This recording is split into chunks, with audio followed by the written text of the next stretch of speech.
Hey, what's up, guys? Welcome to the Monday nighttime stream. It's Monday night. All right. Hey, what's up, Packology? Let's get started.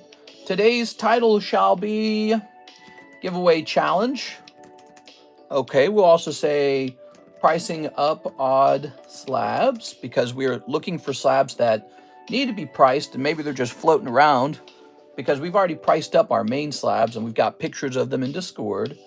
And then we're going to say live card Shoppe. All right, cool. If we can find a nice slab to put into a break, I would like that to have another card running in the break list because I feel like the breaks are a little stagnant. That might come down to just the fact that maybe people don't feel like being in a break. I'm not sure. I was thinking about that today. And you know, I was thinking one of the changes we could make to the breaks, maybe a break should also contain, besides a star spot, maybe a break should contain some raw cards. I don't know. I could probably shimmy up some raw cards that could go into a break. All right, let's see. So we're going live for Monday night. Okay. I love posting a picture of all these random slabs. It's very fun. Oof, I just paid $160 duties. Those dang duties. You know, the duties make me want to get more into English product. Isn't that interesting? It's having the desired effect. I'm looking at your profit margin on the Asian cards aren't as good now because you have to bring them into the country and you got to pay this big import fee. And so you go, well, maybe we need to re-examine the profit margin on English cards because Asian cards were doing really good. All right, what do we have here? Alejandro Martinez, 5 packs of Crown Zenith. I believe he sent that at the end of the daytime stream. I'm so sorry for missing that. Is he here right now? I would love to take care of this for him.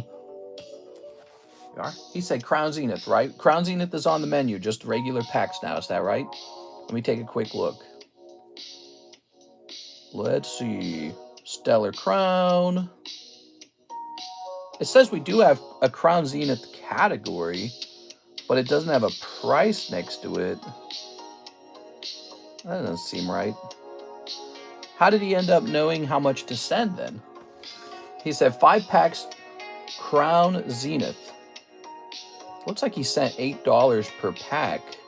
Is that really what he meant to buy? Maybe he meant Stellar Crown. He meant Stellar Crown. That's what he meant. All right.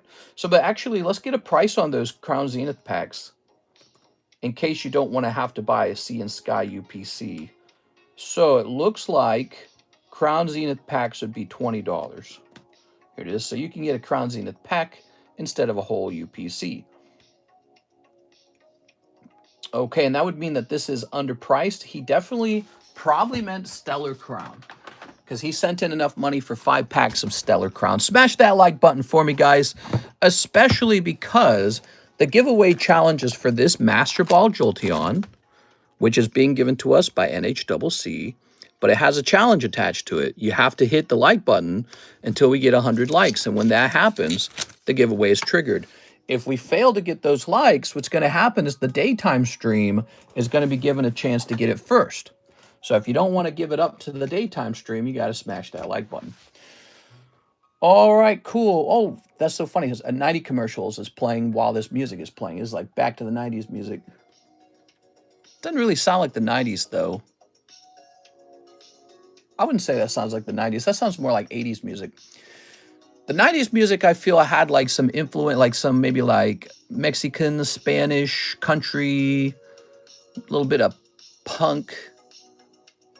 Yeah, it was a little bit of a mix of country music in our 90s. But the electronica, that was more like 80s. So it's funny that they would call this 90s vaporwave because I don't think 90s music had vaporwave. All right. Let's pull this back a little bit. Oh, Mr. Alejandro says, yes, Stellar Crown. No problem, no problem. Let's get those. Stellar Crown's a great set. 1, 2, 3, 4, 5, 6, 7, 8. All right. Wait. No, you meant 5 of these. 1, 2, 3, 4, 5. Stream just started, and I'm already trying to make mistakes here. Okay, so where are we? Yes, we are going to be thinking about starting a new break that maybe gets things moving a little bit. But, you know, if it's just the case people are enjoying booster packs because they feel like booster packs are a better value, that's totally cool. I get that. I think the slab breaks are actually a better value. I personally believe that. We are.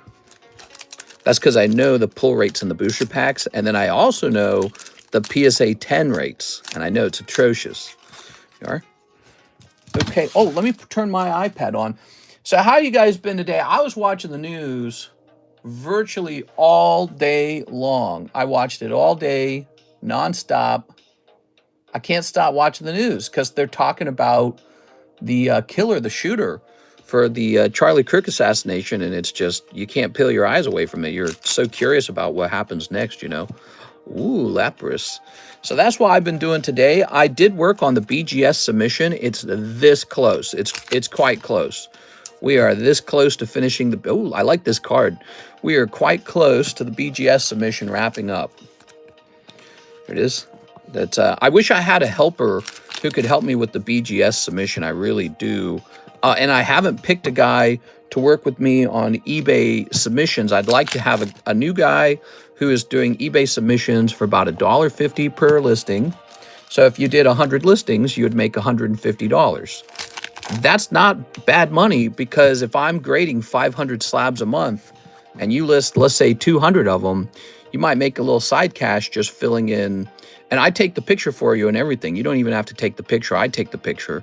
So all you got to do is fill in the data accurately, especially for the price perhaps.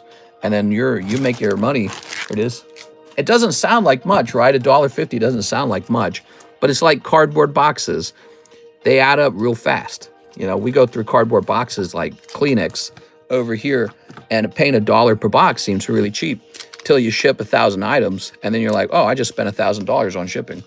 So it all adds up. Here, have a sexy card. Wait, you might not want a sexy card. I don't know if you want one. I was pulling these cards out of our, I found these in an abandoned bag, and I just want to give them away or throw them away because basically they're just cluttering up our desk. We got Briar Altart here. I have no clue who this is. I love that she's looking at gems, though. I love gems as well myself. All right, you know, I bought a, you guys know I own a $2,500 amethyst, right? A giant one. It's not giant, but it's, yeah, it's pretty cool. I had to create like a little shrine for it or something with lighting and everything. All right. So that's Mr. Nobody. He wants a free pack. What? I want to give him a free pack, man. Alejandro, let's grab your bag. Thanks for the order, man. I really appreciate it. I do. How's your day going, guys? Talk to me. He's not cooperating with police. He has a trans partner, might have known ahead of time, the group of people. That's right. So the news is that he might have been in a Discord group that knew ahead of time that there was going to be an assassination, and they didn't tell anyone. They didn't warn the police or anything, and so that's not a good look. And you wonder what's going to happen from that. So, yeah, it's very interesting scenarios, very interesting situation. It's a bad situation. It is. It's a bad situation. It's not good for anybody. We are? All right. Very nice. Not good for anyone. All right, let's find out. What do we got next? Click. Mark J. Valerian, 6 packs of Yu-Gi-Oh! Ghost of the Past. Where are my ghosts? I moved that. Here it is. Hey, what's up, Mark? Really appreciate you hanging out, opening some cards. 1, 2, 3, 4, 5, 6. 4 left. You got any codes? The chat is small enough as is. No spam, please. What? That's my favorite part. I love the spam. Spam's what's for dinner. We are. Actually, no, I did have a really yummy dinner tonight. Tonight, an Amazon order arrived, and it had all these new ramens I'd never tried in it. And so tonight, Karis and I had like spicy, wide Chinese chili oil noodles, and it was like so bizarre. Obviously, it had this Szechuan peppercorns in it because it numbed your tongue, but it had a slight sourness to it, and yet it was like super delicious. And so that was really cool. But I'm waiting to get a stomach ache from it because I could tell whatever it was I was eating, that you're not meant to eat that or something. It was like eating straight garbage, dude. I felt like I ate like a 1/4 cup of oil. And it really wasn't a quarter cup of oil. It just felt that way. But so far, no stomach ache. I don't know. I feel fine, actually. I had that with a little bit of beef. So, and then I had a little sandwich. Are you ready? Wrong packs. Oh, he said Legend. He said Yu-Gi-Oh! Ghost of the Past. We only have 2 types of Yu-Gi-Ohs. Ooh, what should we do? Should these be mine? What should we do with these? They could be mine. Here we are. Is anyone interested in some blue eyes? Let me go get the packs I'm supposed to get. Those haven't. We don't know what's in those, so those could be exciting or they might be boring. All right, let's get what he ordered, though. Okay, it's supposed to be Ghost of the Past. Have no fear. We're going to correct the order. I would never force you to accept those packs. They're either mine now, or if anyone else feels like rolling the dice on them, you can buy them before me. Here we are. Up to you. How much are those? I think they're a little bit pricey. Let me look it up. This is actually the last box of them, and they've been selling out. This is our last box of these. I'd like to get more Yu-Gi-Oh cards. I really don't know what to buy, though. So Legend of Blue Eyes is normally $8.50 per pack. If anyone wants them, I'll do, I don't know, $8 per pack. How does that sound? So 50 cents off. There's nothing wrong with them. They're the exact same packs as usual. You just get them a little bit cheaper because I'm an idiot and I snipped them. There we go. I have green eyes, but I'd be interested in blue ones. Anybody in here got green eyes? I have gray eyes. There we are. My eyes are gray. They look kind of bluish until you get a little closer to them and you realize they're gray. Here we are. All right. 6 packs of Yu-Gi-Oh! Ghost of the Pastas.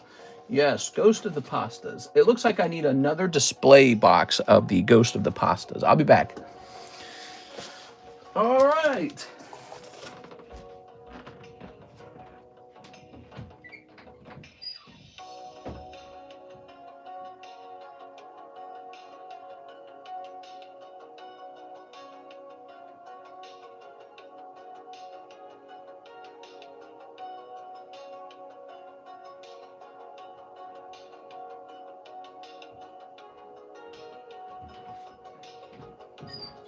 Very nice. Yeah, I realized my grandfather had blue eyes, but my father had brown eyes. And then just a few of us kids got the blue eyes. But my mom had blue eyes, okay? So that's how it was working. So I got lucky. I got the rare genetic. You have to have double recessive genes for the blue eye. Here we go. That's why my dad didn't have them. And none of my aunts and uncles on his side of the family had them, because my Filipino grandmother had brown eyes. So that's the dominant gene. The blue eyes are the recessive gene. So my dad was a recessive gene carrier for blue eyes, but he himself was expressing brown eyes. And then my mom, she's just blue-eyed, so she has a double recessive gene for blue eyes. There we go. Her eyes are kind of grayish. I remember them. They are. So that's where I get them from. All right. I had just a couple other siblings that had the blue eyes. Let me think about it. Myself, Olivia, and Brianna. That was it. So there were 11 children. 3 of them got the blue eyes. Rare, right? It's kind of interesting. All right. My autocorrect keeps putting pastas. Ghost of the Pastas. The pack art is awesome on these. I got blue eyes. You bought some of these blue eyes? Oh, no, you're saying you've got blue eyes. I got you. You said it in caps. My eyes used to change colors, but I haven't in a long time. They're just green now. There we go. Blue eyes and green eyes are super rare, it turns out. I didn't know that. Actually, most of my life, I didn't know that. Since it's a recessive gene that gives you blue eyes, it's super rare. It's like some 2% of society has blue eyes. That's it. All right, very nice. That means I'm allowed to run for president, since a lot of the presidents have blue eyes, apparently. I don't know what that's all about. Ooh. Very nice. Here's... Ooh. And here's... I've got blue eyes and Pokemon genes. We are. I probably do have some sort of hoarder genes. We are, genetically. Here's a cold one. Oops. A cold one. And a cold one. There we have it. That's 6 packs of Ghost of the Pastas for Mr. Mark. No ghost rare. Of course, the ghost rares are very rare. They're super duper duper rare. So it's not likely you would pull one. I brown and green eyes. My son has blue eyes. So you got kind of a mix. You got like the hazel eyes then. Here we are. I think I've seen that where it's like there's like a ring that's sort of brownish and then another ring that's bluish. It's cool stuff. And so if your son has blue eyes, it means that your son got the recessive gene from you, and he must have gotten the recessive gene from his mom as well. Pretty interesting stuff. I'm actually really fascinated by the subject of genetics because I had, again, 11 siblings, and we were all different from each other, and yet we were all some sort of fascinating mix of mom and dad. And so this just endlessly interests me because you can see like patterns and stuff emerge. And it makes me think like, I feel like the future of the human race is gene splicing, gene editing, longevity genes, intelligence genes, stuff like that. Like, if you could just be smarter because your parents gave you smart genes, wouldn't you want that? If you could just be taller because your parents gave you tall genes, wouldn't you want that? If you could be more athletic, if your pee-pee could be bigger, whatever it is. If you could avoid debilitating diseases, if you could live longer. Like someone out there has, you know, when someone lives a really long time, they say, oh, must be good genes, right? Well, if somebody out there has like a long life gene, wouldn't you want the ability to sort of splice that into your kid? So that's endlessly fascinating to me. I almost wish I was working on that, not Pokemon cards. I love Pokemon cards to death. But, you know, this stuff fascinates me too. It's like a subject in science. Maybe one day I will get into that somehow. I don't know how you would get into that. I think you have to have a lot of education and a lot of accreditation to get into those kind of things. Mr. Mark says, I'll take the blue eyes. Oh, Mr. Mark. Well, okay, so we got them to you at a little bit of a better price. I'll tell you what, Mark, you've been pretty good over here to us, and you've opened a lot of Yu-Gi-Oh! Why don't I just give you all of them, okay? So blue eyes is sold out. Not the pee-pee. No, seriously, imagine you're at a doctor and he's putting your baby together like a puzzle. And he's like, I can splice in genes to give your child like a better physical attribute on their body. Taller height, bigger pee-pee. I don't know, like the positive cantle slant or whatever they call it with the eyes. You know, that kind of crazy stuff. But imagine a doctor just tells you we can do that. And you're just like, all right, bet. We can give your kid blue eyes. Wouldn't that be insane? And I don't know if anyone laments that idea. I find it is the future. That's the future. How could that not be the future? I mean, when you play a video game, the vast majority of video games now let you design your character. And that's one of the most important parts of the entire game is when you do your character creation. And so when you're having a baby, imagine you could do character creation on your baby. I mean, that's huge. That's a big freaking deal. All right, Mr. Mark, we got 10 packs for you here, I believe. And we're going to go remove Legend of Blue Eyes now. So this is off the menu. It means we just have Ghost of the Past. Hit save on that. And Rarity Collection.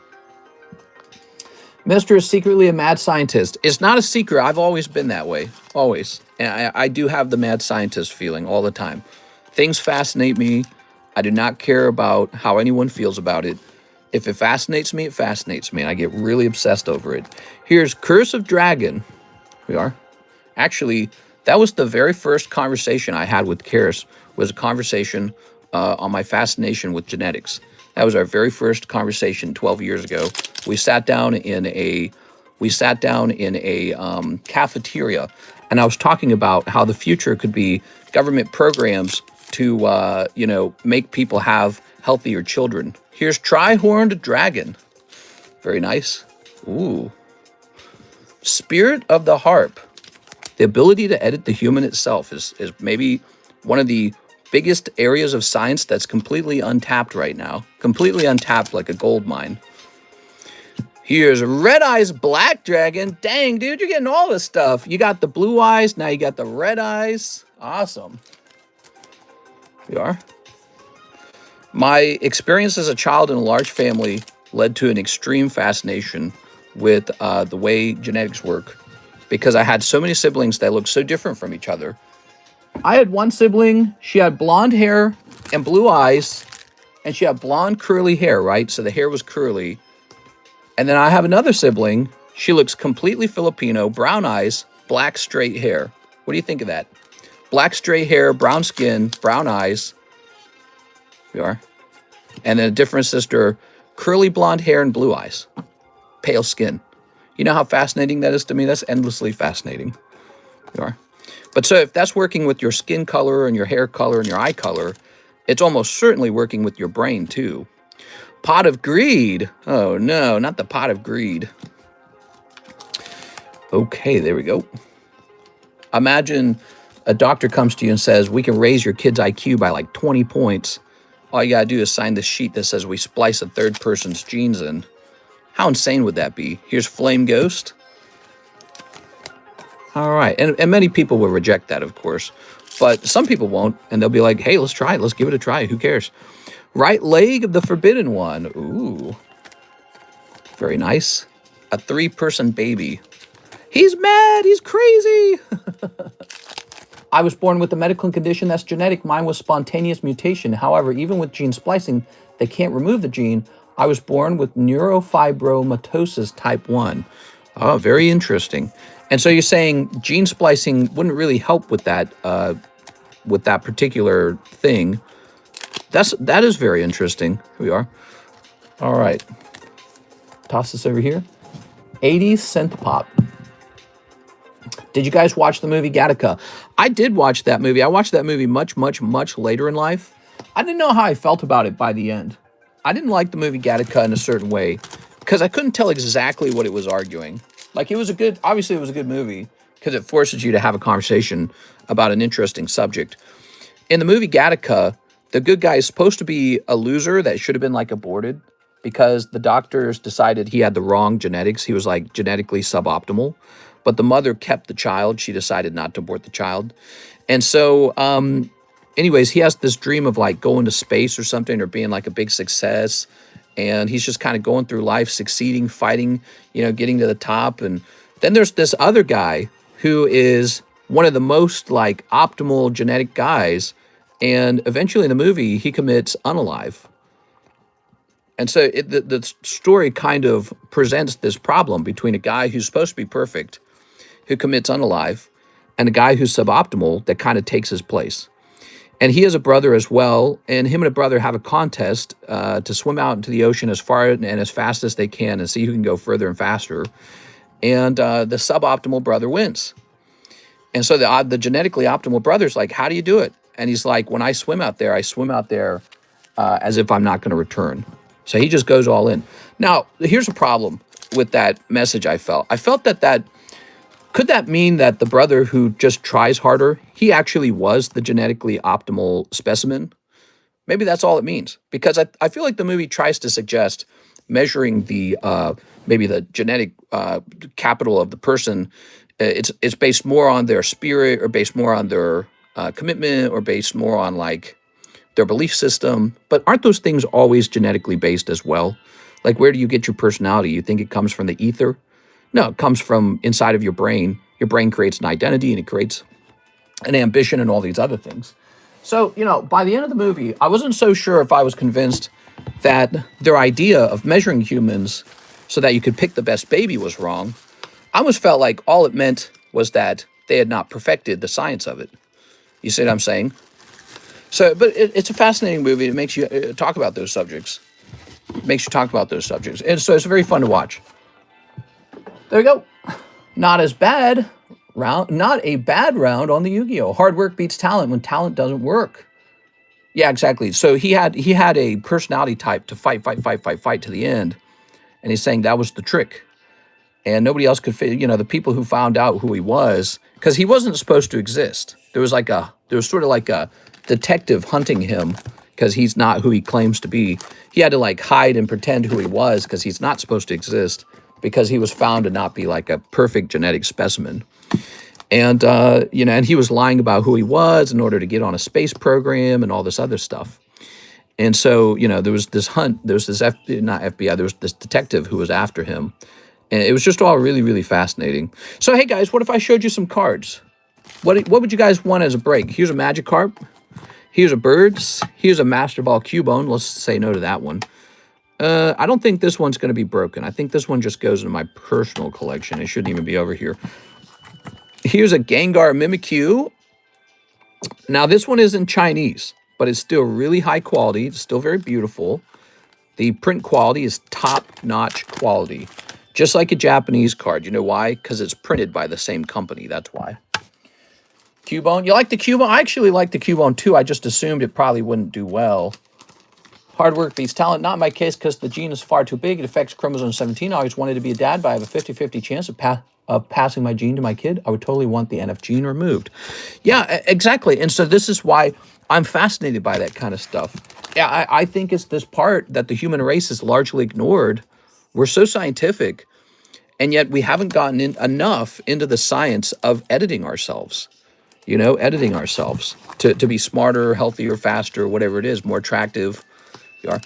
And people are very scared of that kind of subject because of like World War II or whatever. But it's like, man, we can't let the past change our culture in such a way that we hold ourselves back from experimenting with perhaps sort of like the keys to our rapid evolution, you know, because we can force ourselves to evolve perhaps. Here it is. Humans evolve naturally, slowly over time through natural selection. But imagine we could tinker with it, you know, so that kind of stuff is super, super, super interesting. Cleffa, ooh. Like, I know if it was me, what I would want is to get as intelligent as fast as possible. Wow. Some of these. We got a nice Magikarp. This card's always good. Here's a Coughing, and here's a Pichu.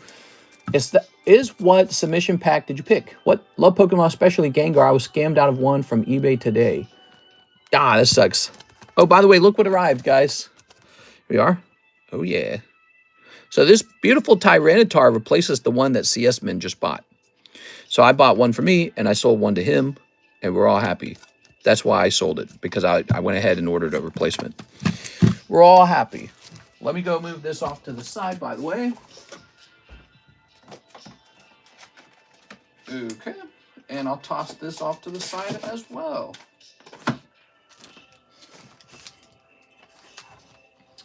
How good.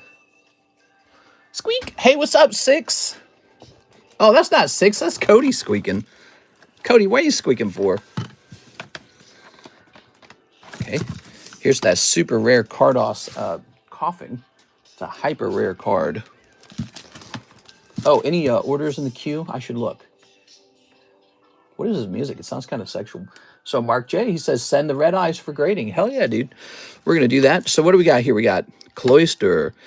Oh my gosh, this Umbreon. Charizilla. Ho-Oh. This nice little Tyranitar. He's not really that valuable. I just like the way he look. Wow. On 8/24, this Salamence cost $700. That was 8/24.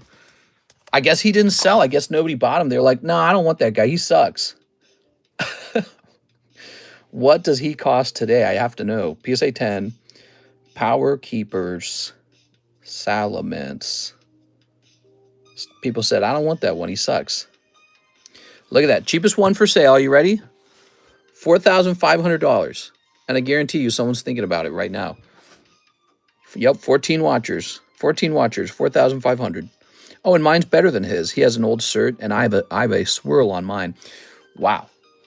Wow. It was a different time period on 8/24, and I was selling a lot more cards because I wasn't really scared about replacing them. I was like, I could replace that. I could get me a vintage card like that easy. Now he is respected for what he truly is, a highly rare card. All right. I love it. I wish I had not sold so many cards. What a regret. But we kept a lot of them. We kept my favorite ones especially. All right. How cool is that, guys? So this guy, he's going to go off into my private collection, of course. We got to hold on to that guy. Okay, we do have this Dusclops. I own a lot of the world's Dusclops from the EX era. Did you know that? And so I'm actually going to offer this one for sale. But I don't know if he would sell. But also, if I don't like his price, I'm not going to offer him for sale. So give me a minute here. PSA 10, Dusclops, Crystal. Don't show this to CS, man. He'll get too excited. So there's not one for sale. Let me check sold. I know why there's not one for sale. He's too rare. He's too rare. There's nothing to compare this to. There is just nothing to compare him to. Okay, let's try this. Crystal Guardians Reverse. Let's try that. So if we can't get Dusclops, maybe something similar. Are you ready? Crystal Guardians Reverse. Okay. We're going to sort by lowest. Oh, you're actually here. I was just teasing. CS Min's actually here. So let's see. Now, don't get too excited because he might be quite expensive. I remember what I paid for him a long time ago. He was not cheap. Okay. I think I am ready to offer a price on this one. All right. So we actually just finished selling a Pelipper from this set.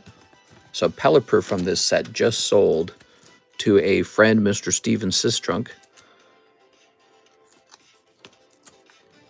Check unstamped and at about 300 to 500.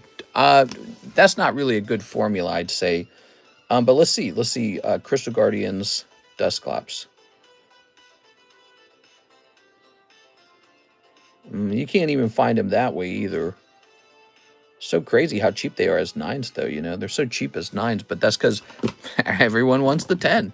It's all about the 10, baby. Should we have red marker ever? I don't know if the red marker is useful. I don't know what the red marker is good for. Because, look, we can just write the price down as 800 like this.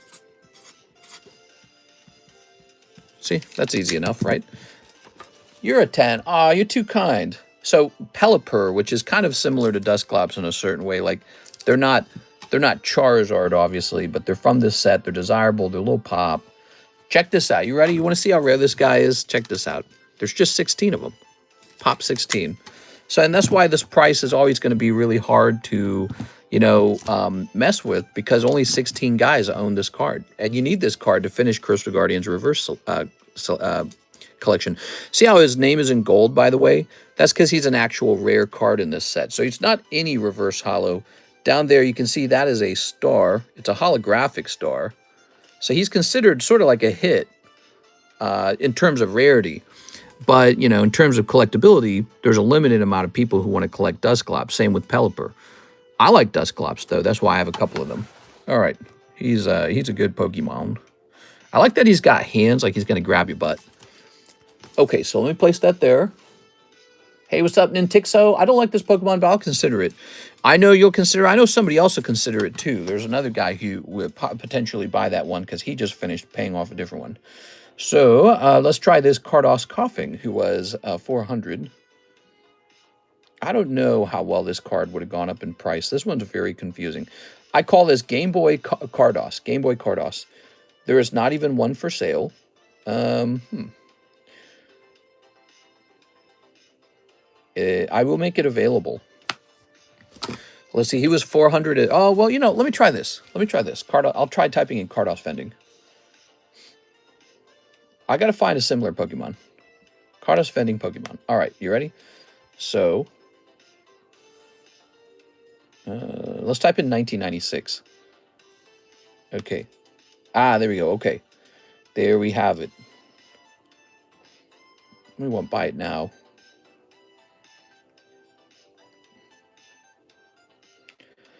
Honestly, I really don't know what he should sell for. We had him priced at 400 on 525. That might have been based off of something. We're going to stick with that 400, I think. All the Zoomers only want high pop modern chases. No, that's not true. That's not true. It appeared to be that way for a little while, and then the price of the vintage cards suddenly exploded. So all that happened was there was a surprise jump in price on modern hits, followed by a resulting, you know, insane demand for these old vintage cards. People went, oh, well, wait a second. If the modern's so popular and there's 15 bazillion of them, well, I want to go scoop up all these hyper rare vintage cards. Sign the dust clops, mister. I'll decide, or I'll consider copying it. Coping it. Copying it? Here we are. Can't sign it, I'm afraid.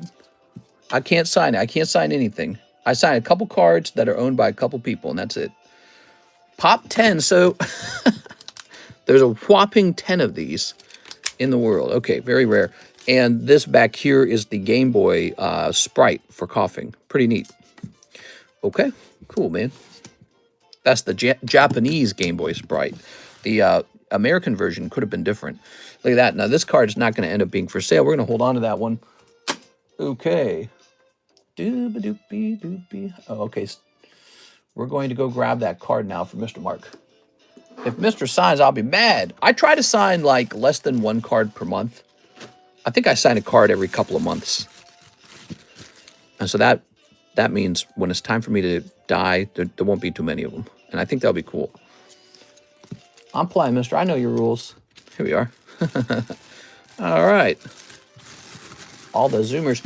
You know, the modern card era, everyone thought that was going to be no demand for that. Oh, it's overprinted to death. And the fact that was so shockingly wrong changes the formula at how we view collectibles. Really does. Okay, Mr. Mark.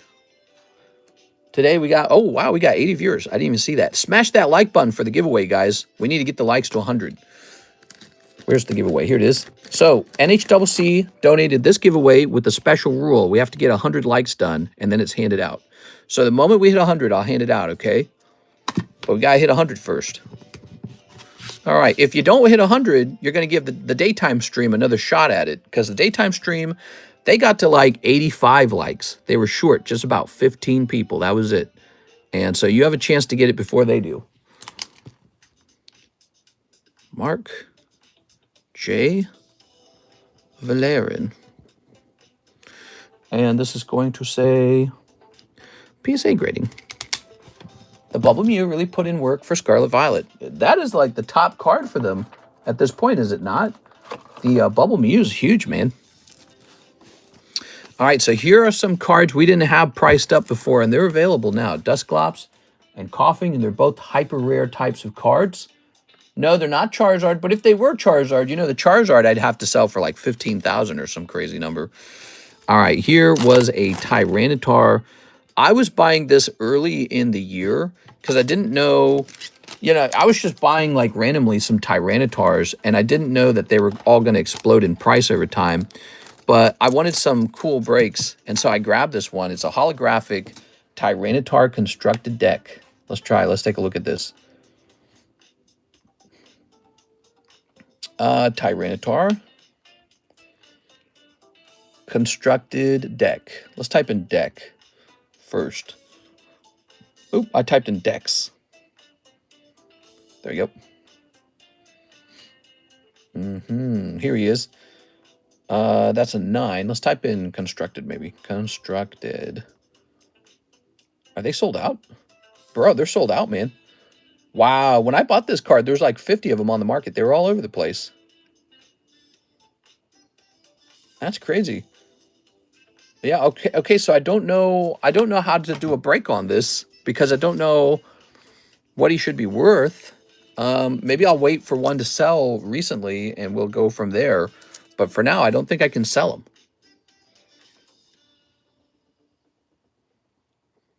Okay, grabbing this. It's weird that PSA can assign 2 cards to one certification number. Population 103. I think I better mark that. Gotta go back to the Tyranitar store. Now that one is nice. There it is, 106.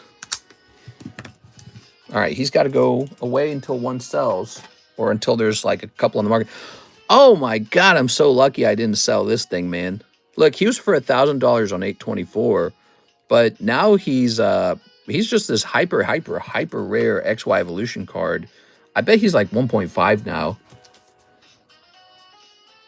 Let's see. Look at this. The original price of $470. He's a Pop 9. That is Population 9 Magneton. The significance of that is that bazillions of those have been attempted to grade 10, and they all fail. So,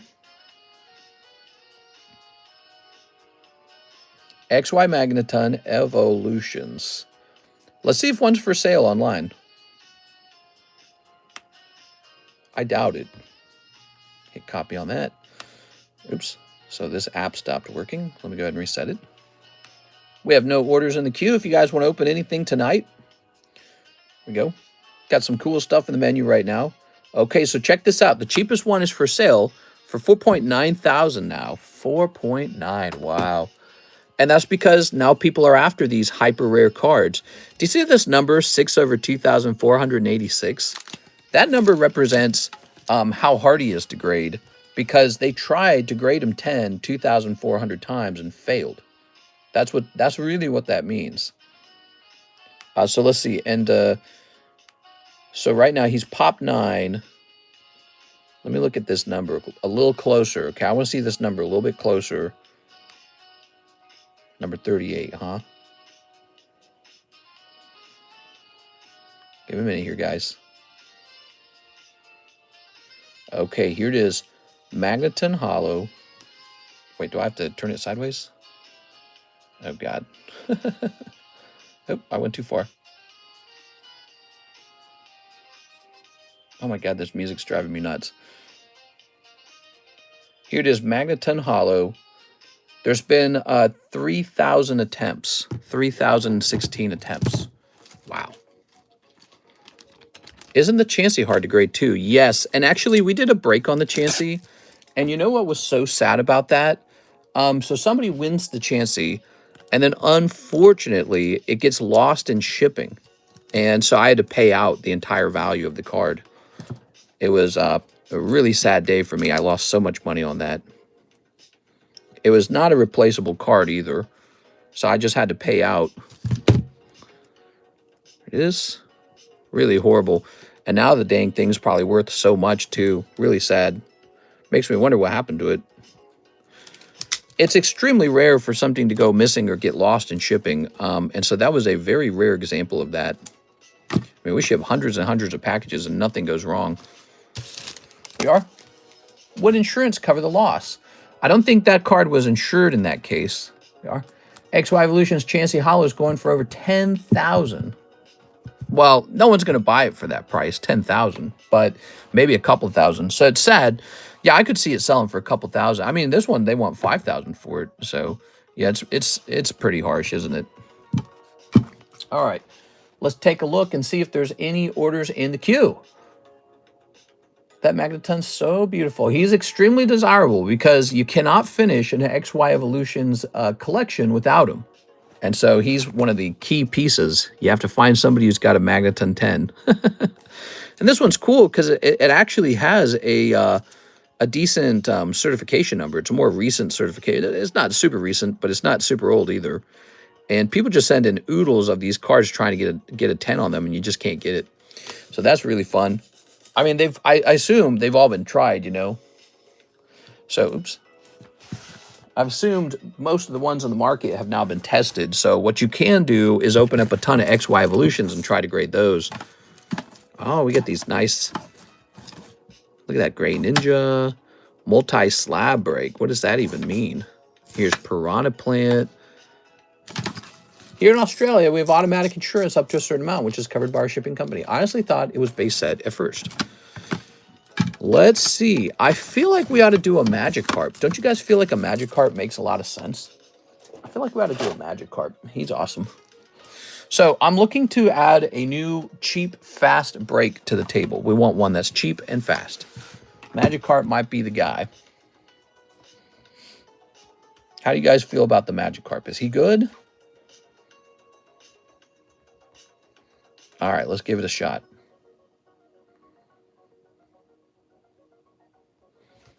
Would you consider Sword and Shield base and extension sets rare now? Yeah, I would. I'd say Sword and Shield's gotten to that point. Okay, so now we have to be careful with this because the game has changed with this card. When it comes to these Japanese cards, if you've got to import it, you've got to pay more money on it. All right. So we got a nice replacement coming in. Mm-hmm.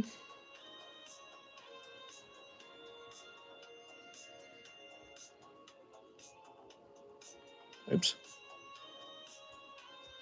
How you guys liking the weather? Isn't the weather getting nice outside? It's so beautiful right now. All right, I've got it. It's ready to go. The Magikarp will be the next break. And we'll see if it stirs some excitement. Ooh, looks like I need to open up a new pack of sleeves. Oh, wait, no. Here's the current pack of sleeves. Wow, wow, wow. It looks nice. Tossing that. Magikarp. Silly Magikarp. Ooh. I ought to make a video that shows off my personal collection to show people what they could potentially make me an offer on. There we go. This Magikarp is everyone's dream card. It's so beautiful. Now, the English one costs like $2,000 something. The Japanese one's much more affordable, and that's why we can host this break so easily.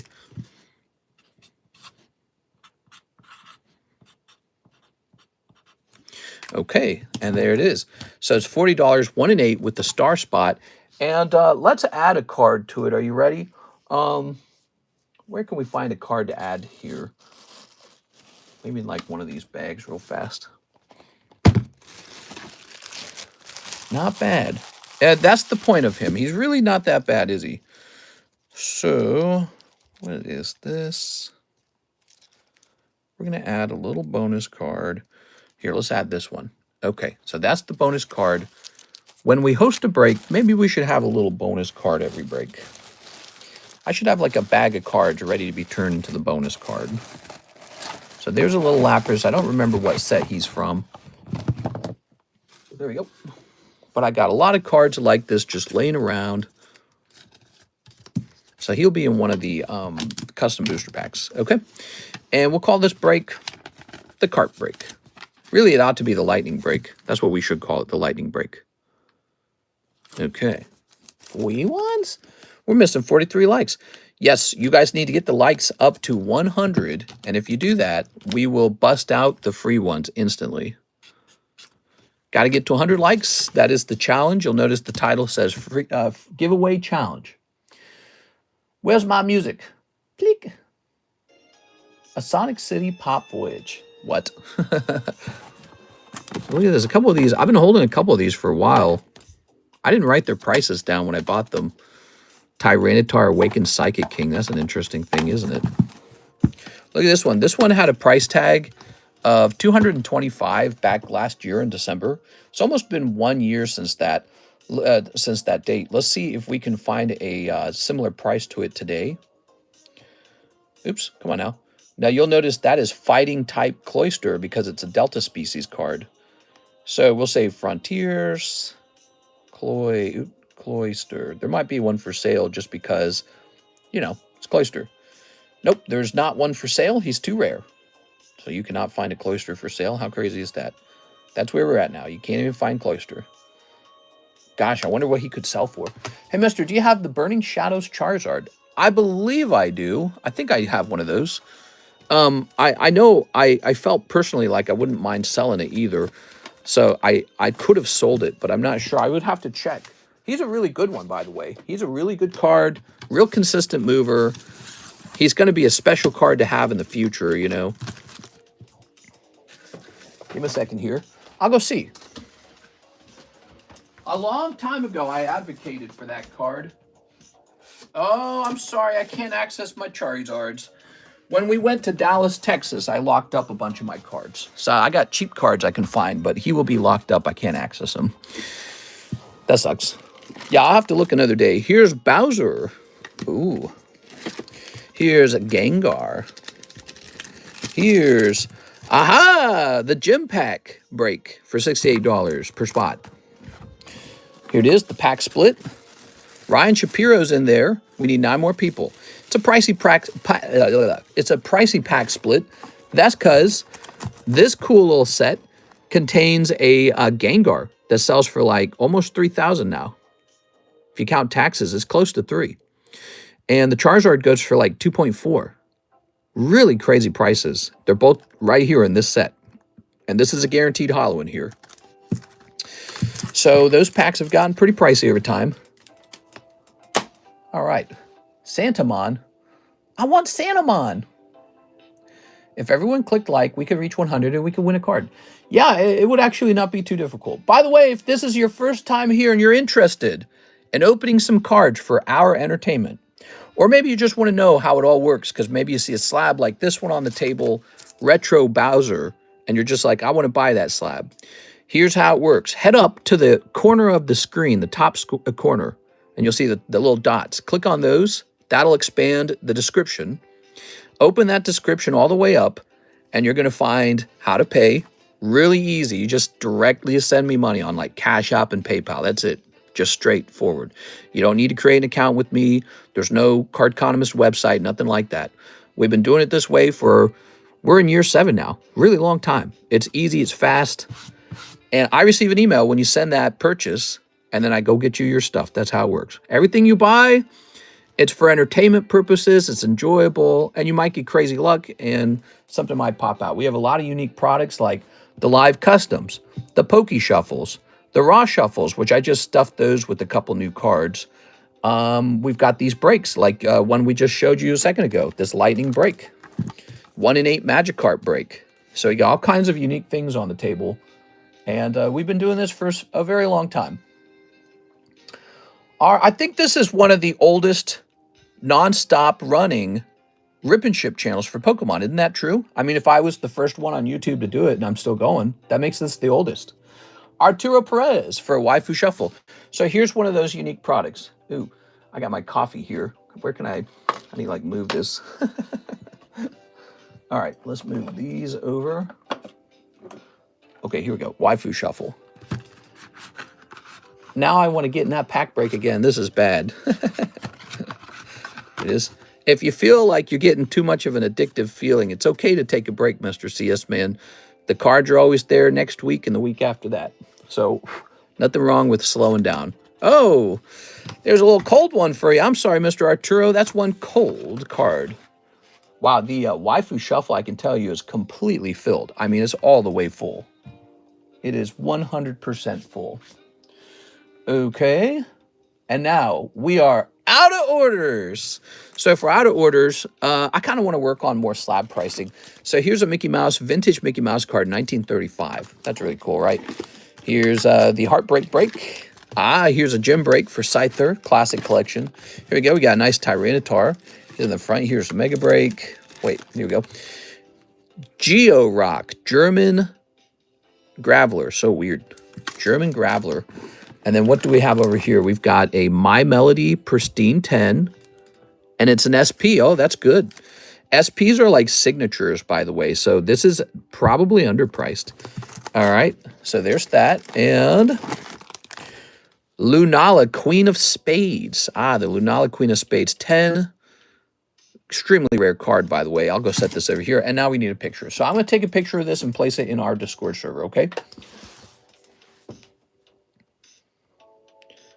Which is what we are supposed to do. We are in the business of listing our slabs up on our Discord server. Here it is, the All Slabs September channel. Click. Now this camera's fuzzy. Let me wash the camera. Okay. There we go. I've been selling those Mickey Mouse cards for a long time. I got a lot of them. And they're pretty neat, man. If you want to collect a little bit of the Disney company back before Disney had changed so dramatically, this is the 1935 Disney. Pretty crazy. And I've got a nice collection of those bubblegum cards, but I sell a couple as well. Can you grade some legendary collection cards if you have any that are not in your personal collection? Yeah, everybody wants, congratulations. You found the set that everybody wants. Everybody wants legendary collection. It's such a popular set. That being said, it's so overpriced. So if you buy it, how do you not know whether or not you're overpaying for it or not? There's just no way to know. Like when you bought that Tyranitar, I can almost guarantee you the Tyranitar wasn't overpriced because no one thinks about him, even though he's really good and really rare. So that was a good one. But man, everyone thinks about Legendary Collection. That's one of the most overpriced sets ever. You're not getting a deal on that at all. Look at this little Gengar.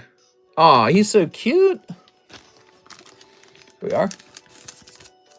I'm going to buy it out, bro. Blank slab away. I'll just buy away my losses. What do you want to do?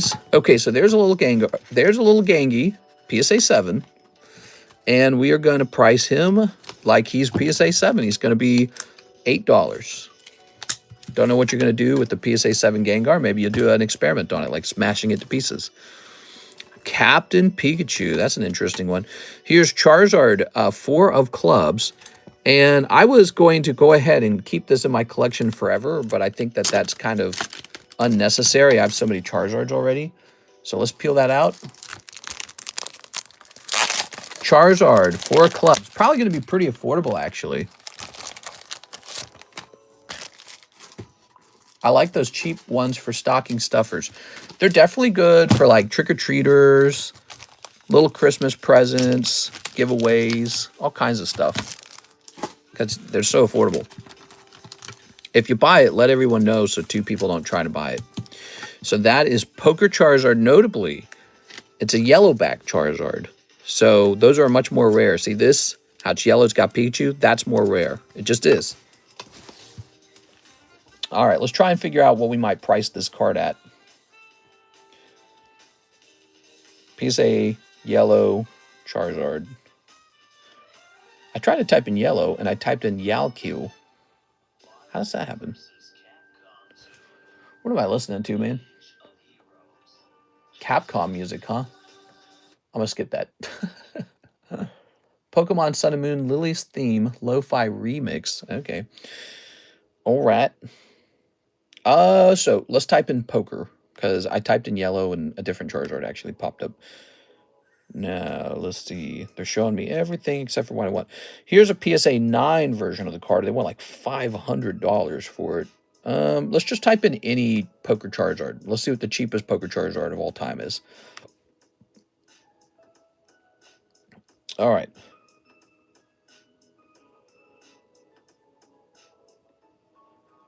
That's so annoying, man.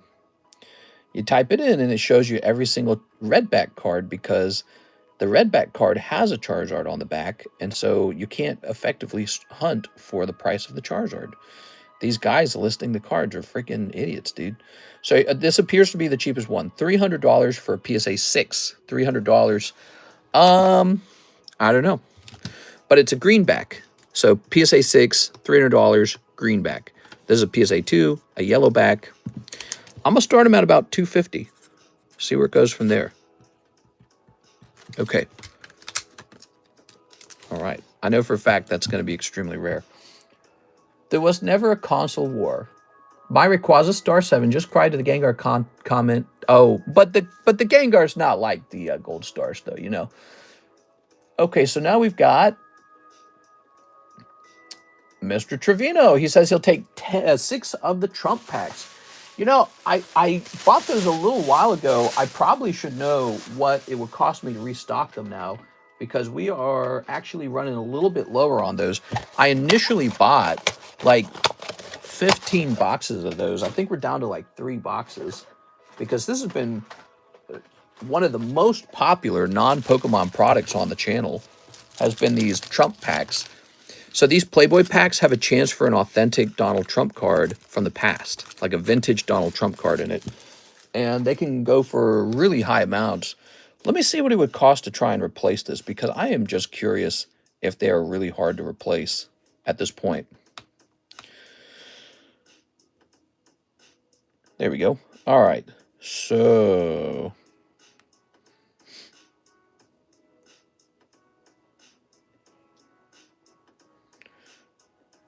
let's see.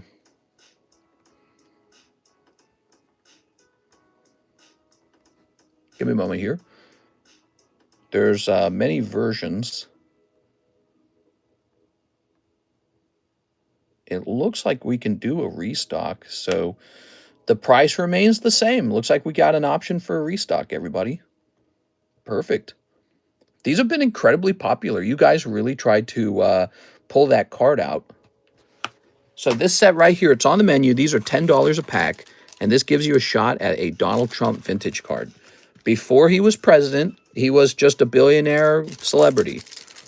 And a long time ago, I guess he was in a Playboy magazine cover. Good luck. All right. There we go. Ooh. Very nice. What do we got here? Oops. Oops. So there's nothing naughty going on with these Playboy cards. I mean, they're clearly more tame than any of the naughty Weiss cards. You know, Weiss cards, they go pretty hard. And these will be more tame than anything from those. So you don't have to shield your eyes or worry about this not being not safe for work. Okay. Oops. Come on now. Show me this card. Oh, there we go. It was like sticking. There we go. All right. That was what was sexy back then, was outfits like that. Damn, Grandma! Holy, bro. Grandma got curves.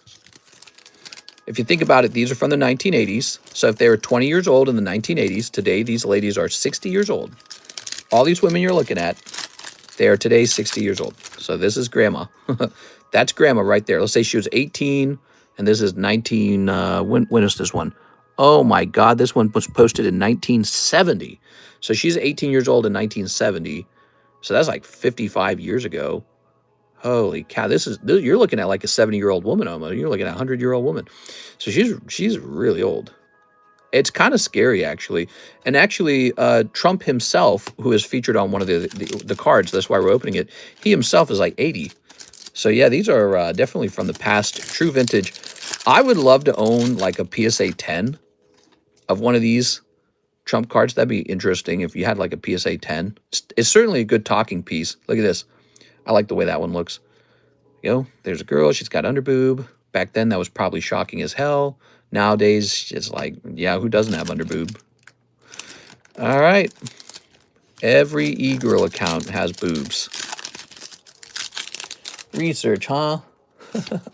I only read Playboy for the articles.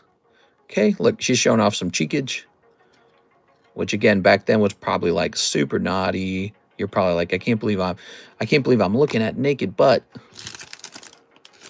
Most of human existence, people only saw like their wife naked. That was it. You saw one woman naked your whole life.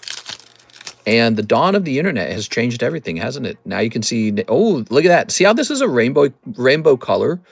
So this is what you want to pull with the Donald Trump card on it. So even if you pull like a standard holo like this one, this is what you want. Because if you can pull a rainbow Donald Trump card and that grades 10, that could be worth like 10,000 bucks. Who knows? Or like 3 or 4,000. But I can tell you that would be extremely hard to pull. And then, of course, they're also hard to grade 10. So if you were to pull a rainbow Trump out of here and he graded 10, you'd be making probably bonkers money on that card. Here goes. All right. I mean, even if I hated the guy, I would still want to not destroy that card. I'd be like, I'm selling that card. He's buying me a new motorcycle is what he's going to do. There you are. All right, let's see. We're looking for your bag. You might be up top. You might be the guy who opened up some Simpsons cards recently. Yes, here you are. Ooh, you got a fat bag already. That's a lot of cards. Oh, I don't think it's going to fit. That's what she said. There we go. Do you like the timing on that? I mean, we are opening up Playboy cards. All right. SIR Trump is a crazy pull. Yeah, there's like an SIR Trump you can pull in here. And love him or hate him, it is a super valuable thing to pull. You could pull that card and drill it if you hate the guy. And if you drill an expensive Donald Trump card, we'll record it and post it for you. It'll be dramatic and interesting. And we have not had that happen so far. No one is bothered with that. So there we go. Very nice. Actually, I think I'm going to change the order of these boxes a little bit. I'm going to put this one over here. All right, there it goes. Ugh. Shift that over. All right. Maybe if I just trim it a little bit. Reminds me of the South Park episode with the giant bush. Thank you, Mr. Trevino. I really appreciate it. Who's next? We have a David Velez order. David Velez, one waifu shuffle. The waifu shuffle is where you have a random $20 chance to pull a girl card. And here it is. Good luck. Lots of sexy girl cards in that waifu shuffle box. I mean, there's a lot of waifus in there. 1, 2, 3. Hey, what's up, Weatherman Mex? How's it going, man? Ooh, one cold one. That's one cold one. David Velez. David Velez. No luck in there.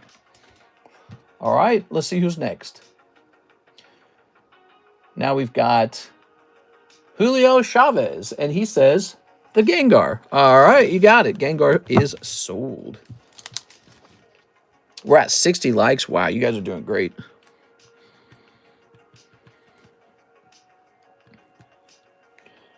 Oliveira. There you go. Ta-da! So there we have it. We got this Poker Charizard up here now. He's a freshly priced card that we didn't have priced before. And that's why I said I do. We pick out a new break. We did. So now we have the Lightning Magikarp break. It's a really desirable card. Look at that. That's that Shinji Kanda artwork. Very popular. Good. So let's see. Let's look at more cards, shall we? Where can I pull more cards from? From the boxes around me, right? Let's see. Oh, we can also work on a jumbo pack break. Maybe we work on a jumbo pack break real fast, guys. Let's get a jumbo pack break started. Let's see. Jumbo pack break time. There we go. We'll start with one of these. All right, that's GI Joe. Jumbo pack breaks are pretty weird. They're all about having a mix of strange cards. That's what the jumbo pack breaks are about. Cards you didn't expect. Go. Let's get a Bleach card. Okay, Union Arena Bleach. How about one of these? There we go. That's that new interspecies set. Okay, good. Hey, let's have a shot at the Trump card. That's cool. So we'll get a Trump card in there. Here's Gem 2. You have a shot at the Umbreon. That's nice. Let's have a little Hello Kitty. We got 2 Hello Kitties now. That's cool. Let's get one of these. Animal Crossing goes in there a lot. Let's get, because it's cool. Because it's Animal Crossing. What else could we grab? CASHAPP. 38 more likes. Double tap the screen. Lucasta's buying a Trick or Trade.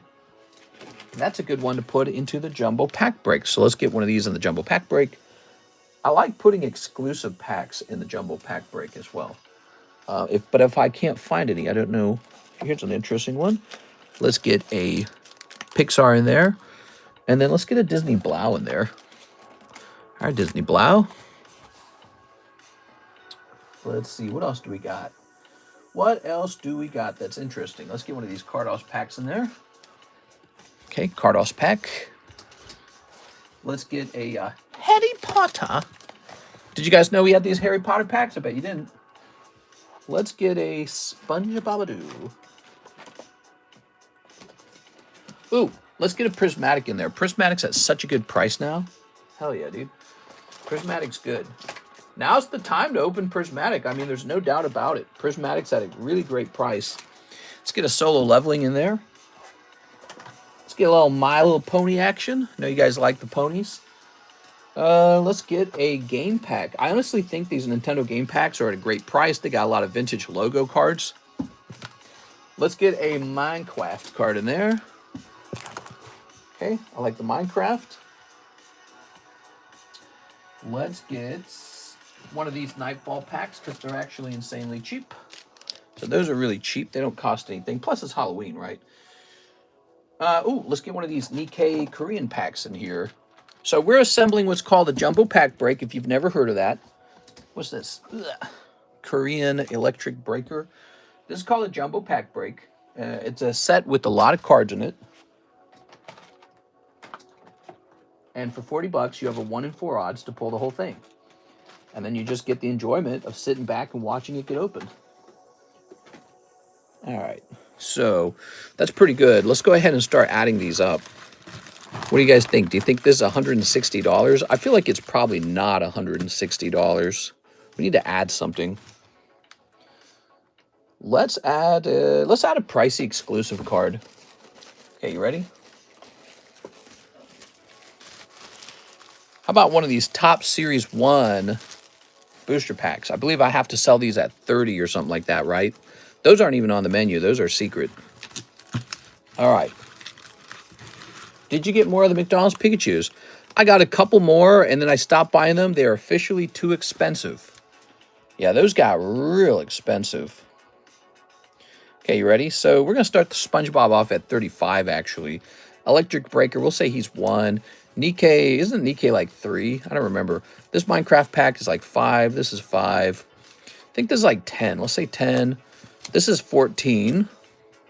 Really good price on that. I think this is like 5. Let's say 4. This is 2. This is 10. This is 7, isn't it? This one's 10. This one's 5.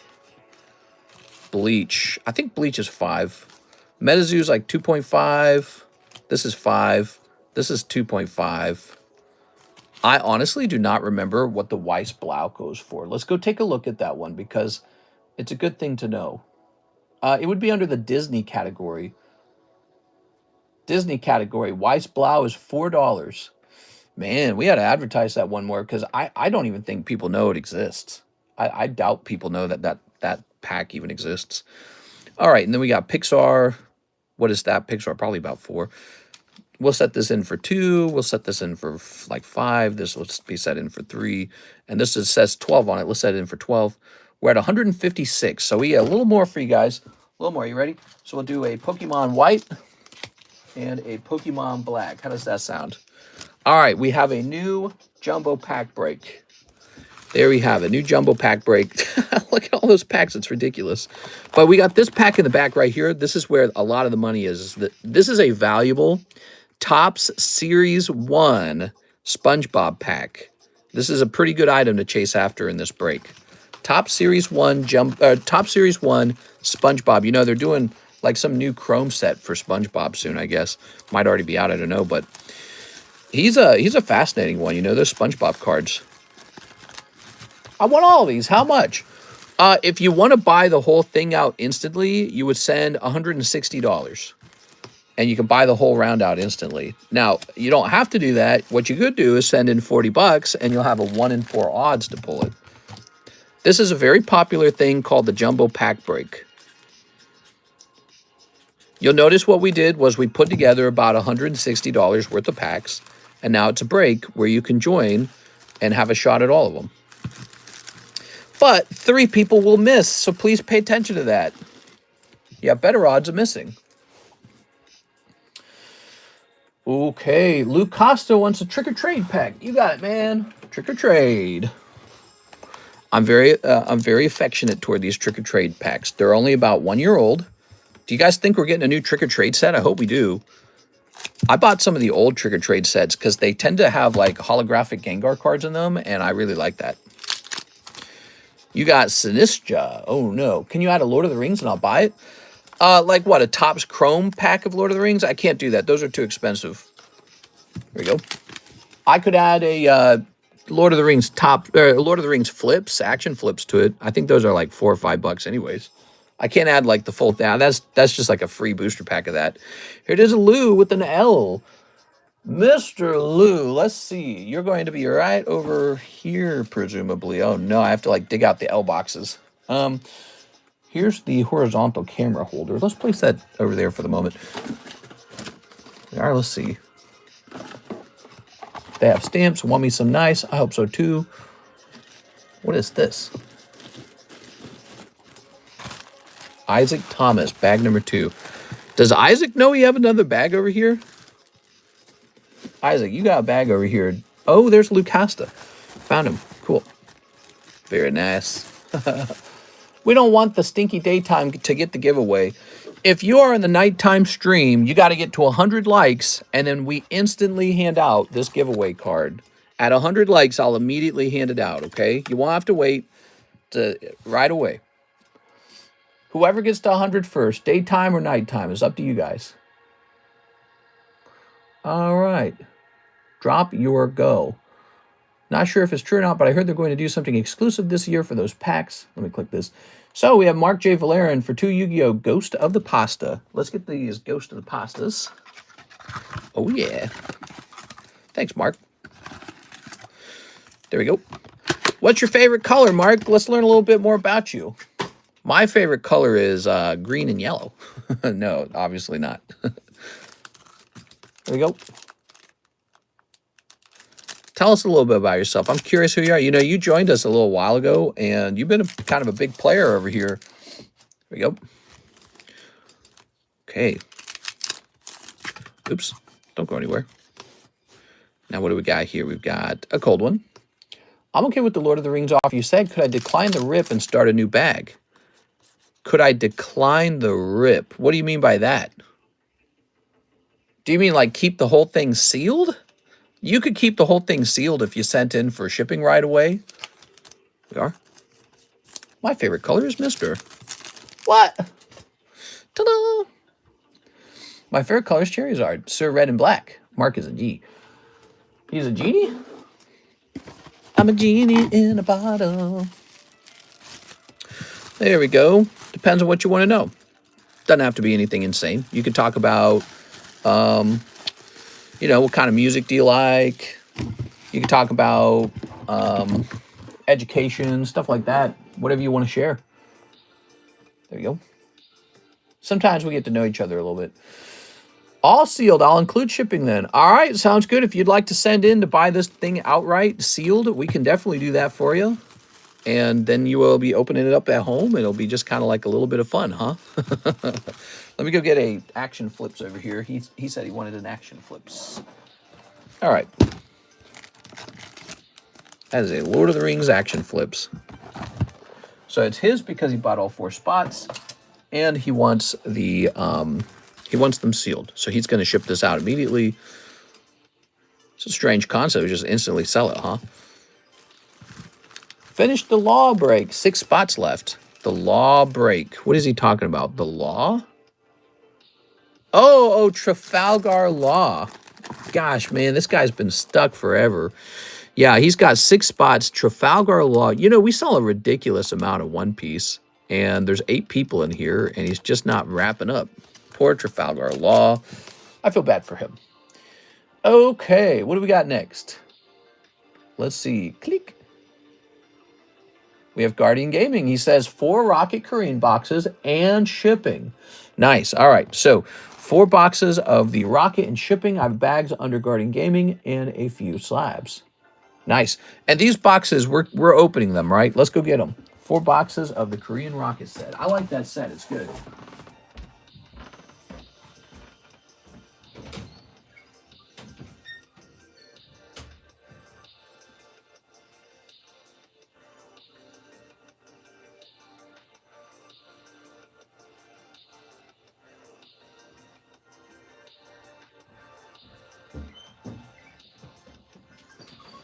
Very nice. Jumping over here. 1, 2, 3, 4. Ta-da! So, let's get started on box number 1. Can open the 4 boxes.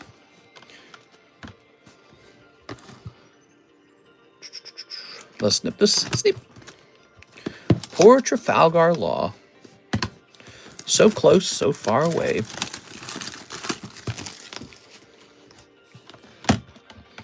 All right. Snipping that up. Good. Tell your friends to like the stream. All right. That is Team Rocket, everybody. Oops.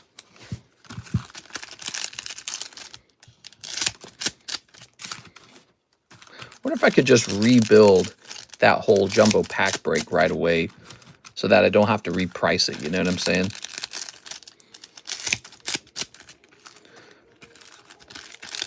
I've been trying to get my buddies here to get into the stream, but they're scared of opening shiny cardboard.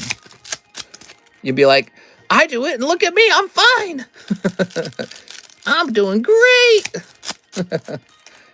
Smile at them and you'll have like a toothless grin or something. What happened to all your teeth, bro? I sold my teeth for Pokemon.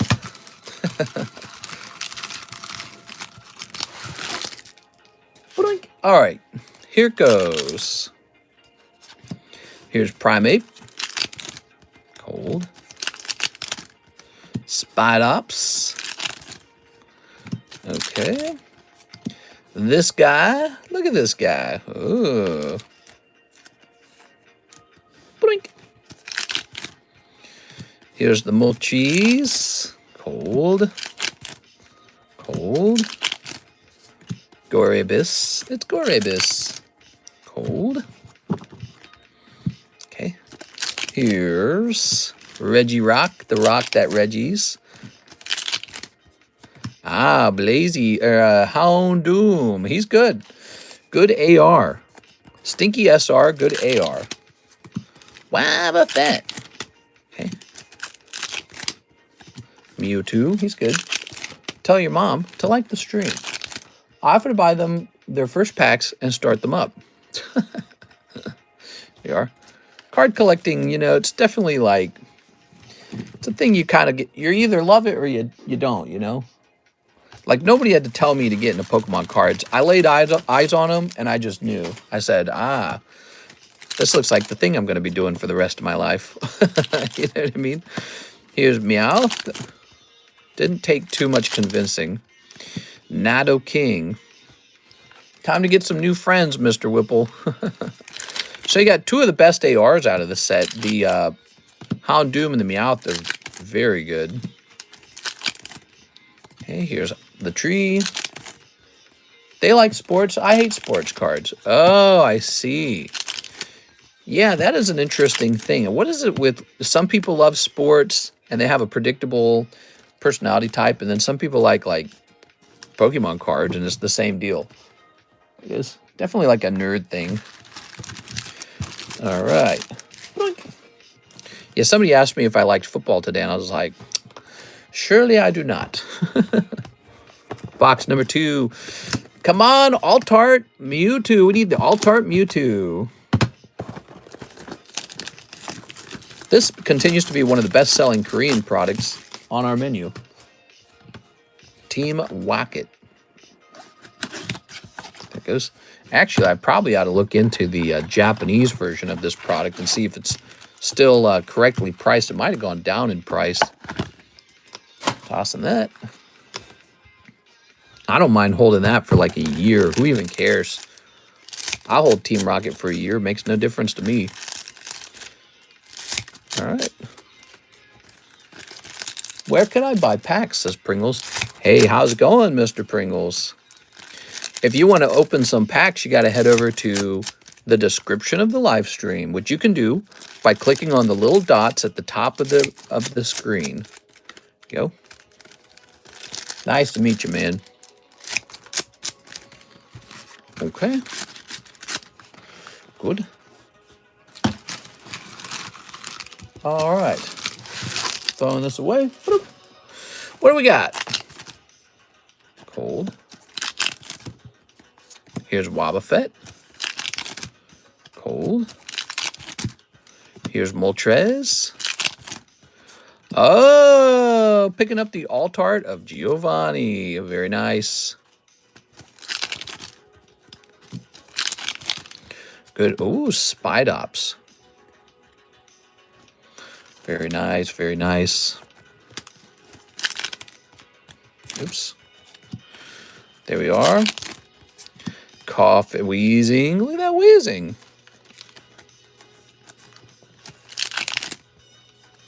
Here's Articuno. Tyranitar. Cold. Zapdos. Blaziken. Nidoking. Zamazenta. Mewtwo. Okay. Tossing this over here. Wow, so many cool cards in this set, honestly. All right, so we'll go ahead and sleeve this up. Sleeve. All right, here's a Zamazenta. Ooh, cold. Sneasel. A Sneasel. We got Reggie Rock. Here's a cold one. And here's Annihilate. Ooh. 30 more to go. Oh, you're talking about likes. Yeah, actually, you guys are doing good. Holy, man. 69 likes. That's pretty far along. Okay, box number 3. So what's going on in your lives, guys? What would you like to talk about? Anything fun? I'll talk about any subject. What do you guys want to talk about? Could be Pokemon cards. It could be something about life. Could be all the stuff in the news. It could be something totally unrelated. You are? I'll talk about anything at all. I'll answer any questions. Got any questions? I'll take care of them. Job market sucks, says Tammy. Sorry to hear that, Tammy. Mortgage rates. Yeah, I'd like to see mortgage rates come down. I think everyone would like to see that. For the mortgage rates to come down, the interest rates have to come down.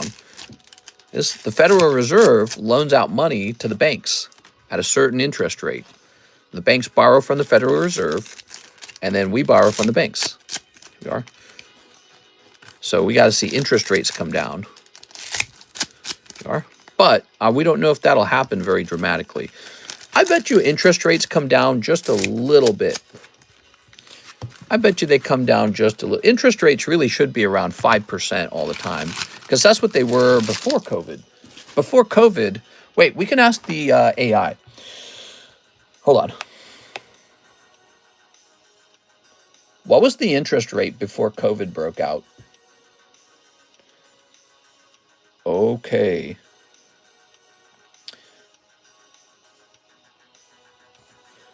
Let me ask you a different question. The federal funds rate was in the range of 2.25. No, that's in 2019. I'm talking about before COVID broke out. What were the interest rates and what were the average mortgage rates back then?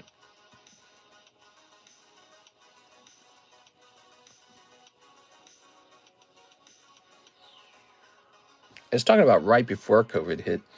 It said the average U.S. mortgage rates in 2018 were 4.5%. Wow.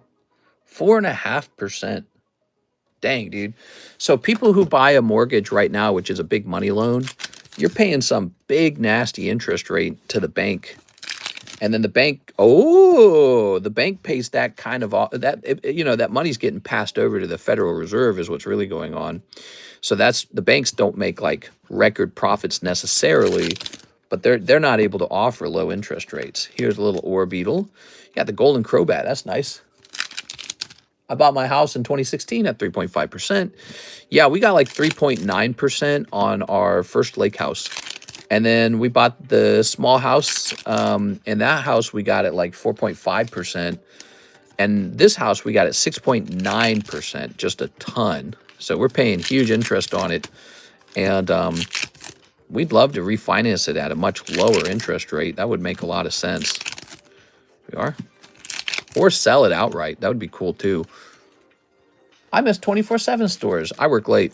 Yeah, Walmart used to be a 24-hour store. Then we had the COVID lockdown. And now most Walmarts close at 11 a.m. or 12 a.m. We are. I bet you some Walmarts are still 24 hours. We are. Let's see. Sedatan. I think it's because Walmart kind of learned that they can just operate like a, daytime only store. They probably got like some information that they'd never had before. They got a bunch of information that proved that it was more profitable to close at night. And then they said, well, that's what we're doing. Don't want to be a homeowner yet. Wait till the rates drop first, if it even drops. I'd be a little bit scared of that too, though, because, if the rates drop, this could have an effect where prices on the homes rise. So we don't know what exactly will happen. But I bet you that the interest rate drops very slightly in the next federal rates meetup where they decide that kind of stuff. We are. There we go. Walmart store slowly closing. So that was box number 3. You got a golden crowbat out of it. That's nice. There you go. I'm on OF. I'm the guy who leaves for work in the beginning. What? So now, last box for our friend Guardian Gaming. I got 2 Walmart closes out of business. Ah, that sucks, man. All right, let's get this. I remember shopping at night and saw some pale people there, little marble people. What? What are you saying? There we go. I don't envision seeing rates under 4% anytime soon. There we go. Fred Meyer closing stores up here in PNW. I know if Trump had it his way, he would get those rates under 4% because he wants the economy to look like it's the hottest economy ever. And that's kind of what would happen. Like if the interest rates were real cheap, a bunch of businesses would borrow and they'd expand. There you go. But the price of goods would go up alongside that. So that would be the downside, is the price of goods would go up. And that won't affect people who can afford gas and groceries and their mortgage really easily. But it would affect normal people on a fixed income. There we go. When you issue cheap debt, it's very similar to money printing. Yeah, the issuance of cheap debt is very similar to money printing. Not quite as bad as money printing, but pretty close. All right, here we are. Remember Toys R Us? I remember. Here goes. I remember not shopping at Toys R Us because what was the point? Toys R Us, they had like a wider selection of toys. But most people just wanted to buy an electronics. And Toys R Us didn't have a way to compete. Ooh, Nido King. Well, no alt art. Maybe in the next box. But, so anyways, as I was saying, the most important toys of all were all electronic toys. And you don't need a whole store for that. And besides, those kind of toys can be bought online now. But more importantly, their prices on electronics like video games was definitely not cheaper than Walmart or Target. So you could buy the identical toy anywhere, but you could buy them at Target and Walmart. And those retail shops tended to be more easy to access, like they were better positioned with their property purchases, you know, so they would build a Walmart right next to you. So why would you drive past Walmart to get to a further away Toys R Us? And then also, when you go to a place like Walmart or Target, you can get a popcorn, you get a Starbucks, you can shop for clothing. So Toys R Us's strategy of selling strictly toys ended up not appealing to casual shoppers who wanted to go and look at everything, or people who maybe needed a variety of things. So Walmart's strategy of having a limited amount of toys, but definitely having all the electronic toys, and then still having like pet food and popcorn and beer, that was a better retail strategy. And they took all the business away from Toys R Us, as did Amazon. Places like Amazon, which are super competitive, right? This pretty much choked Toys R Us out, and of course it's gone. No need for it. It's an obsolete retail shop. You got Amazon, Walmart, and Target. No Articuno. If you needed a niche toy, you don't need to go to Walmart or Target. You go to Amazon. Like if Walmart and Target don't sell like the Nerf gun you want, well, Amazon's got it. eBay's got it. So that was the problem for a lot of retail shops that went out of business. There we go. All right. So that's it. Guardian Gaming. Can you say moose and squirrel? I can, but only if you hit the subscribe button for me. They put in a 500 unit low income castle where Kmart used to be. It blots out the sun. What? Let's see. Like Best Buy, go look buy elsewhere. Oh, I know what you're saying. Yeah. Yeah, you know, Best Buy has tried to remain competitive. They're still pretty cool. They specialize strictly in electronics. And so that's not a bad angle because electronics are everything these days. So they're still in business. We'll see how long that lasts. 24 likes. The card is free. Just like it. Hit the like, everyone. Walmart took the best from each store and combined them. A little bit, yeah. Yeah. They said, we don't care what we sell. We just want to sell what's hot, you know? Okay, so here's all these beautiful pulls. Thank you for the big order. Guardian Gaming ordered 4 boxes here. Let's go through it all again. You ready? Look at all this. Golden Crobat. That's nice. You got a little Weezing. Spidops. That's an alt art. Here's a little Meowth. Okay, here's this lame guy. Weezing again. Lots of great cards in there. Best Buy hires hot chicks. That's why. You know, I have a conspiracy that Target intentionally hires hot people. Did you guys notice that? Like, I don't think they're allowed to say that. And I doubt they even, you know, I doubt that they tell their, you know, higher ups that. But it definitely seems like that's how it works. Am I wrong about this? Walmart, you know, they'll hire anyone. They'll hire somebody. They're very, you know, they're very kind, basically. They'll hand out a job to just about anyone, which is good news for you if you are not going to get a job at other places. So, you know, Walmart's a great employer that way. But it sure seems like Target discriminates based on appearance. If you're not kind of hot looking, they mostly don't hire you. Not that I have never seen ugly people at a Target, but there is a very different ratio of hot people to ugly people when you go to a Target versus when you go to a Walmart.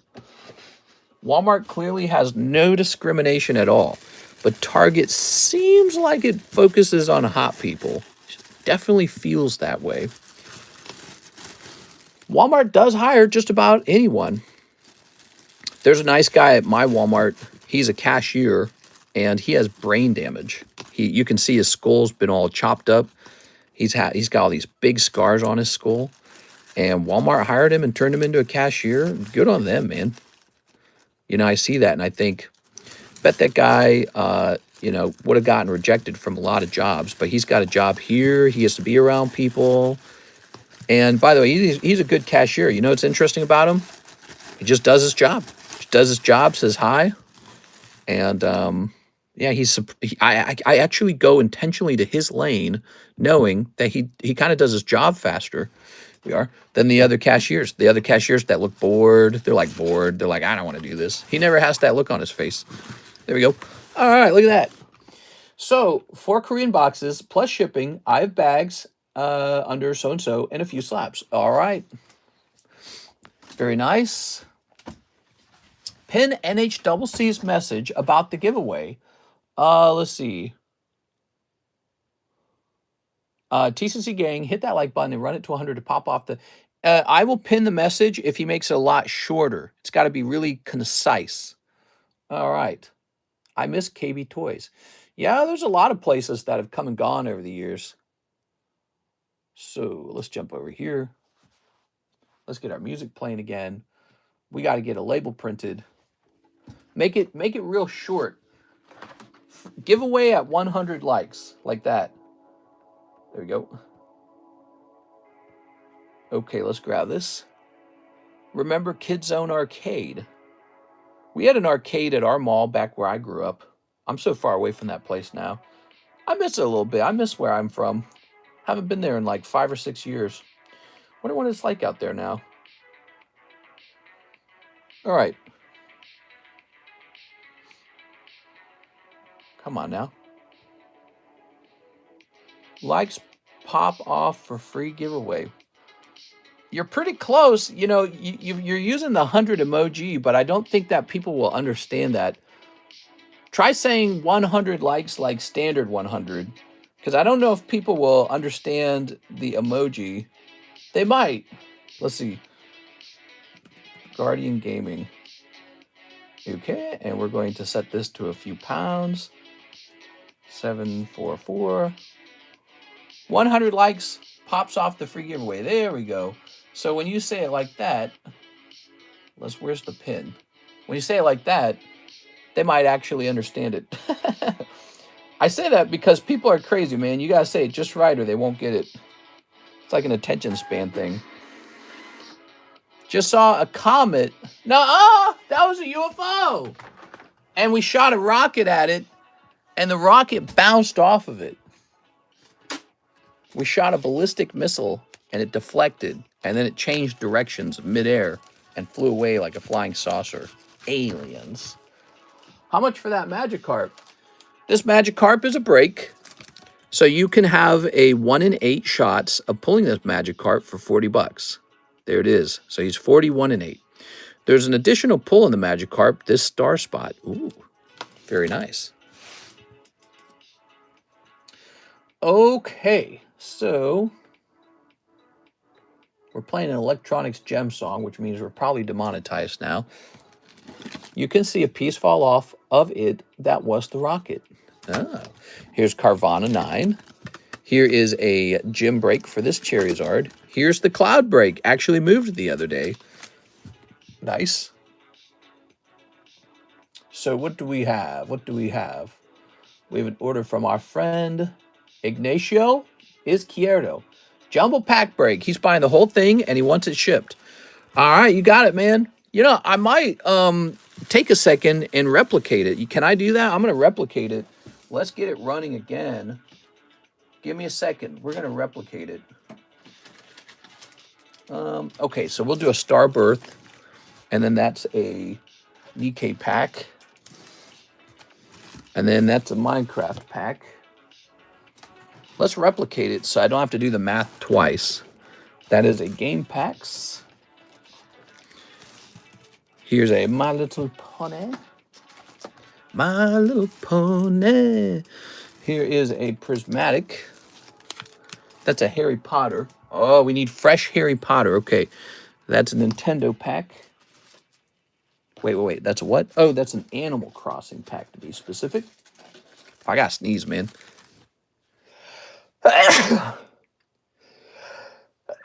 I sneeze so much in this room, I have to be like allergic to the cards or something. That's got to be it, because I sneeze constantly, just all the time. Okay, this is Playboy. This is the... Where'd it go? There it is. Interspecies Reviewer, which is a new Weiss set. Bleach. Hey, Bleach. That is Nightfall. Ow, I just got stabbed. What's this? Ip Man, solo leveling. The exclusive SpongeBob pack that's not on the menu. So this SpongeBob pack is from Topps Series 1 SpongeBob. There it is, very exclusive. And then that's Carddass, the girls, Carddass card. That's Disney Blau. That's Pixar Weiss. That's Hello Kitty. Here it is. That's a second Hello Kitty, but it's a different set, different Hello Kitty set. There are. That is the pink EB1. I think it's called EB1. That is GI Joe, which we have that over here. GI Joe, and then a black and a white.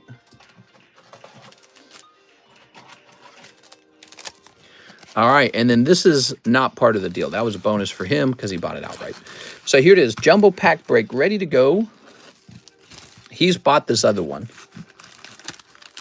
It's probably dusty from all those expired bags. Put them in my bag. I'll deal with that pesky dust. Actually, there was one pack missing from here. What was it? It was Harry Potter. So instead of that Harry Potter, let's grab a replacement for the Harry Potter. We're going to do this Naruto. So a little Naruto right there. Okay, so now we don't need to get a Harry Potter, which means I don't have to stand my fat butt up. And here it is. So 41 and 4. We have the Jumbo Pack Break ready to go. Nice.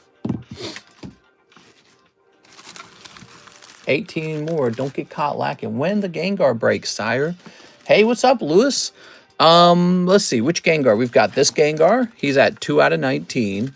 And the Mega Break, he's at 2 out of 8. And this one's moving kind of fast because he actually takes a lot to move. Each spot is $400, so he takes a lot.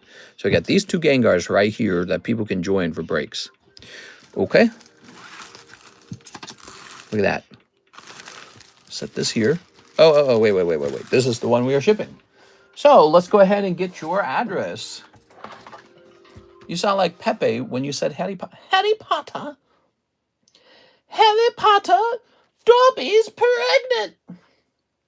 Let's jump over to PayPal. We're going to log in here. Who wants to battle me for the SIR Charizard? The Rainbow Charizard, that's a cool one. That's a cool one. What did the swirls on the table mean to you? That's my old TheCardconomist logo, but instead of being in black and white, it's in red. Okay, let's see. Are you asking what my logo is kind of like based on? All right, we have Mr. Ignacio. I'm grabbing your address. I'm plugging it in up here. I'm going to grab your email. There you go. It's the Cult of Pokies. There we go. All right. How heavy is this, roughly? It's pretty heavy. There we go.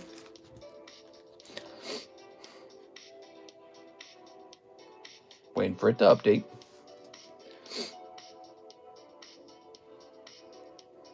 You should have it where people can pay you to work out like $10 for 10 push-ups if you want to get lean or swole. Somebody did something like that. I think it was like $10 for 10 squats. Here we are. I'm going to start up a 3rd channel called The TheCardconomist, and that's what we'll do. We'll exercise and talk strictly about health and nothing else. There we go. All right, that is ready to go. Thank you so much. So that one's ready. That one's shipped out. He bought that. He just bought it outright. And then we have a copy of that break right here, 41 and 4. That is ready for people to join for $40 a piece. You can also buy it outright if you prefer. The Poke Gym. Thanks, man. Can't wait to get these. It should be pretty fun. He's trying to hypnotize you into buying cards. The swirl. I came up with the swirl a while back, and it is a hypnosis swirl. That's exactly right. And but it wasn't just a hypnosis swirl. The other reason I like the swirl is I like that idea of like a downward spiral. So I find that really enjoyable just to think about. So it's 2 of those things. All right, now we've got Mr. Jose Trevino. He says Korean Black Flame and 2 more of the Trump packs. Okay. 2 more of these Playboy packs. Grabbing these. And now you said the Korean Black Flame. A box of that. Is that what you're looking for? I wonder if we even have a box of that left. Did you see Cletus on your lake? Is that like a YouTuber? Let's see. Pokemon Japanese, Pokemon Korean. Black Flame, $45 a box. All right, let me check. I might be sold out of it, okay? Do you invest in index funds? I have a little bit of money in index funds. When you compare it to the value of my card collection, it's like a drop of money.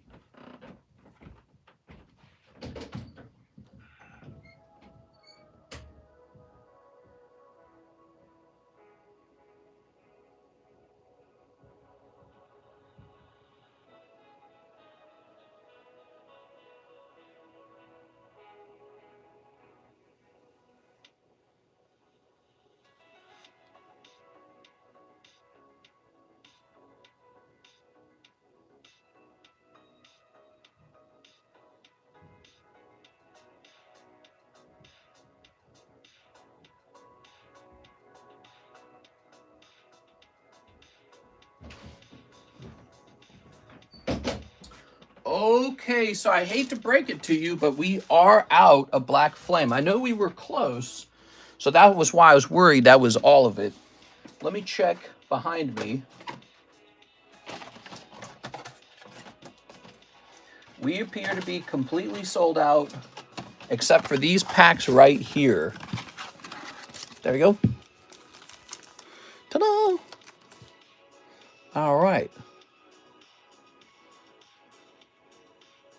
Very nice. So we'll go ahead and pop this over here. That would mean you have $45 and can do anything you want with it. Let me grab this. And put your name on it. And if you'd like to open up a different box of Korean cards, you certainly can. Or if you'd like to do something else with it. There we go. Now, I'm going to jump into the menu as well because for the Black Flame, we are out of boxes of that. We're going to update this. Let me go grab this Black Flame box and see how many packs are left in here. We got 5 packs left, huh? 5 packs left. I wonder if I should just give those away or something. So Mr. Trevino, $45, and these 2 booster packs. Ready? Let me place this over here. Ooh. And let's start snipping. Okay. Snipping time. Very nice. Throw this over here. Somebody was asking me about whether I invested in the stock market, basically. And what I really did was I could have invested in the stock market. Ah, darn, no trump card there. I could have invested in the stock market, but I took a really big gamble and put virtually all of my money just in Pokemon, nothing else. I have a little real estate, right? We have a nice house that Karis and I have. But, you know, she pays for that too. So that was kind of her thing. I don't know if I would have bought quite as much real estate. But so we have a little real estate, and I have a little chunk of stocks, not a crazy amount, pretty small amount, and then the rest is all Pokemon. And that, wow! And the crazy part about making that decision, there we go. That is a Donald Trump card right here, but it's not the popular one, but it's worth a little bit. There you go. There's Grandma, Christmas Grandma. So if I had decided to put more and more of my money into the stock market, I would have been making a very poor choice. Especially over this last year. I'm very lucky that almost all my money was pumped into cards, which again it's like putting all your eggs in one basket. It's a huge risk, but it really worked out for me. And it was just because I believed in what Pokemon cards were going to do. I had a strong belief in it. All right, let's see. There we go. Beautiful Playboy. Very good. Ooh.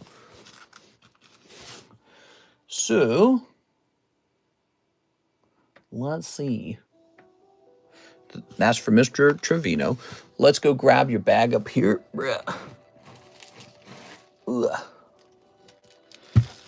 And, man, this box is really full. I wonder if I can move some of this around or something. Mr. Gomez, Jordan Natividad, Mr. Dominguez. This expires next month. I think this will still fit, actually, but I think your next order will have to find a new place to put these. All right, very nice. Let's do fusion art. All right, let's take care of that. We're going to get him a fusion art, guys. Okay. Let's see. Came more humble and ready to listen this time, mister. Life is looking better, lol. Yeah? We are. I don't know what you mean by that, but, you know, it's a good thing to be humble. That's a good thing. When I was younger and I was raised Catholic, that's something they teach a lot is humility. And I feel like that's a good thing to try and remember. Humility is it's not just healthy for you. It's like an advantage to remain humble, you know, because it keeps your mind sharp. All right, let's see. When you're not humble, you easily make a mistake. I'm going to go get a fresh box of fusion art. All right.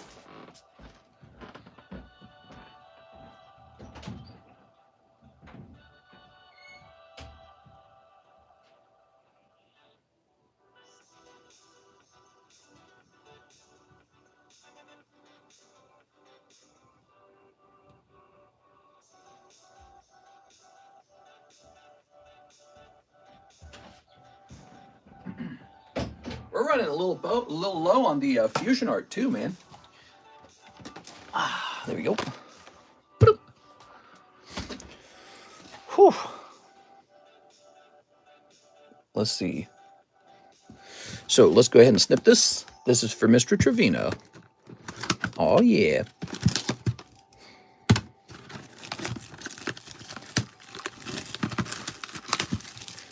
Tossing that. I think Pokemon cards are in a really strong spot these days. I think there's some natural fear about them, like price correcting, crashing, doing poorly. But I feel like they're pretty much just doing what I expected them to do, because you'd already seen sports cards do the same thing.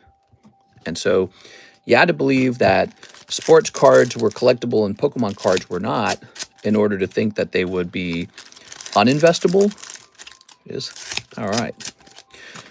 Now, Pokemon cards kind of crashed back in 2023, 2024. So I think a lot of people lost confidence in them for a long time. And you saw prices drop really hard and people thought, oh, there it is. There's that price drop that everyone was anticipating.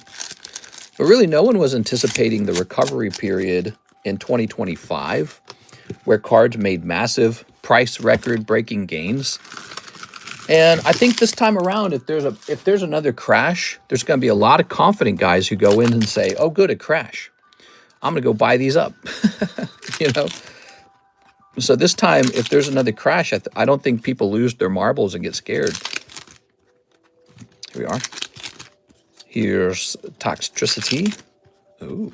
I think collectibles in general are going to do well, not just Pokemon, but, you know, like maybe you like One Piece, maybe you like Dragon Ball, maybe you like Final Fantasy, maybe you like Mario. I'm really into Mario. Maybe you like Mickey Mouse, Disney. I think in general, collectibles have a very bright future because, you know, it's this deep realization I had. Everyone's trying to make money and get rich, right? Well, what happens when you actually succeed? What actually happens when you're the winner? You've already invested all your money in the S&P 500. You've already invested in the, you know, NVIDIA stock and went to the moon. You're a multimillionaire. You're living off of dividends. What do you actually do with your money? Well, just having more of it's not satisfying, so you got to spend it somehow. All right, so it's 2025, and there's a bunch of rich people with money. What do they want to spend it on? And I think boomers are going to keep buying boomer things, but we're going to head into this new era where the rich people are millennials. Millennials are the next group of people to become wealthy. The boomers are going to retire, and the millennials are going to become CEOs, business owners, celebrities, whatever it is, right? They're reaching like their peak money-making ages. You know, your peak money-making age is like between 30 and 50. That's where you make all your money. So millennials are in that time period. And my question is this: what do millennials really want to spend their money on? And of course, you want a house, you want a car, you want health care. But let's say all that's out of the way because you're kind of rich. What then? Pokemon. It's going to be Pokemon. Because Pokemon was the most important video game for a while in the past, and it continued to be strong for a long time. I mean, look at how Pokemon got into Smash Brothers, you know, and it just kept going and going and going. And Pokemon card, oh, look at that. You got the three guys. Here we are. I can't remember their names. All right, very nice. Maybe they can start a Discord group. No, I don't know where I'm going with that. But anyways, yeah, it's going to be Pokemon cards. That was my prediction. So I looked at gold, and I looked at baseball cards, and I looked at Pokemon. I said, which one of these is going to do well in the next 20 years? I said, it's going to be Pokemon. It's got to be Pokemon. Everyone I knew growing up, they didn't collect sport cards. The whole street, everybody. First of all, everyone had children back then. The whole street, every single kid collected Pokemon. That was my experience. Every single kid. There wasn't a single kid who didn't collect Pokemon. Now, did they collect it for all time? No. But they all collected it, and they all played the game. And so that has remained consistent. And I think other collectible items, you know, again, from other franchises will do well. Like we recently saw Final Fantasy do well with like Magic the Gathering. So that will do well too. And sports cards are not like collapsing by any means. So sport cards are still holding value and going up, which is actually a bullish sign for Pokemon, because I think Pokemon cards were the big move. And I got in early, and I really believed in it. I didn't back down. I didn't get scared. I kept most of my money in Pokemon cards. I didn't back down from it. I wasn't scared. Now their prices are way up here, and it's pretty scary looking, like we're on a cliff.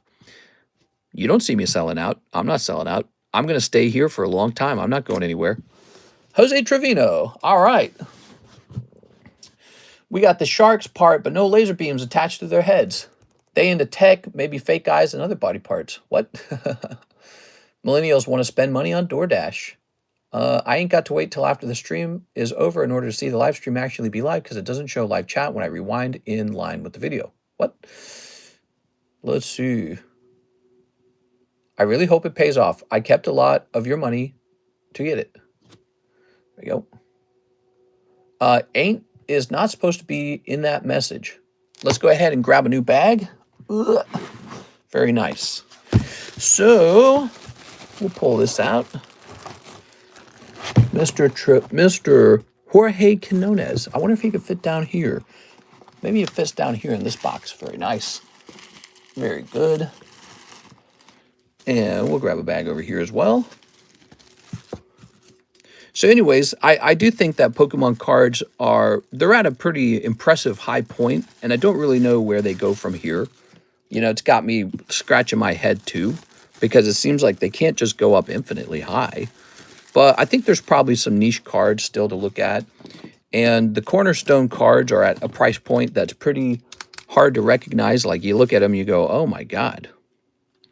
But we don't truly know what happens next. They could actually go higher. And I think people find that hard to believe, but they don't understand just how many people in the world are now looking at Pokemon cards going, wait a second, these are outperforming sports cards.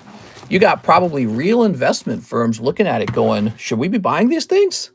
You've got a Chinese market with a lot of people and a lot of wealth, and they love collecting. And they're getting all these Chinese exclusives, and they're looking at the Pokemon market going, should we be entering the English market and buying up some of those English cards because, you know, somebody's going to pay a lot of money for it later? And again, a lot of this comes down to how much money are millennials going to make in the end? Are millennials going to be rich people? And some of them will be. Some of them will be celebrities. Some of them will be movie stars. Some of them will be CEOs. And again, it comes back to what do those people want to buy with their money? And the surprising answer is a lot of Pokemon. And I don't know. I don't think that changes. Market can't crash with the recent comps for all those high-end sales. It can crash. It can definitely crash. All right. So, very nice. Let's see. Let's see. Here's Miss Jen. She says 10 Poke Shuffles and shipping. Please ship all my items to blah, blah, blah, blah, blah. All right, sounds good. Miss Jen, 10 Poke Shuffles and shipping. Ooh, I got to find out how much shipping you need. Grab this. Okay. I'm sorry, Jen. How long did you wait for this order? I feel like this... Oh, 25 minutes? That's not bad. Why do I feel like that was a long wait time? We got 1, 2, 3. And 1, 2, 3, 4, 5, 6, 7, 8, 9, 10. Ooh. Come on, Jen. Charmander. That's not bad. Charmander. 1 Charmander. Let's find out about that Charmander. Tossing that. Moving these. Where can I move these? Maybe here. Okay. The Poke Shuffle. Where my Charmander at? Oh, that's not bad at all. Wow. It's kind of a snipe. All right. Beautiful Charmander. Look at that, guys. 25 minutes. That's 1 rant. Yeah, sort of. Okay. Well, Mr. Trevino's treating us real nice. He's going real deep. Appreciate it, man. Very nice. Now, shipping. We want to make sure we get all your stuff in one go. Let's try and find it all. I'm trying to remember. What do we got going on with you, Miss Jen? So you've got... Okay, I see you've got a box over there. And I bet you've got a floating bag. I bet that's what it is. Just looking around. Okay, so let's start looking for a floating bag. Toss this here. Aha, 1 Jennifer Yap bag. But let's look a little harder. Where can I put my phone? Put it over here. Okay, that's a NHCC. Here's a 6 bag. Here's a Jeff Leon bag. Joey Maycumber, Jeff Leon, Arthur. Let's see. Moody Joe. What? Here's Sarah. Sarah Dusenberry is kind of a big deal. Oh my God, dude. All right, I was trying to catch that phone before it fell in my lap. Sarah Dusenberry again. Sarah Dusenberry. The phone's not really anchored by anything. Let's see.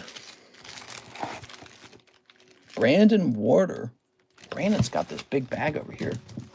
Man down. Okay.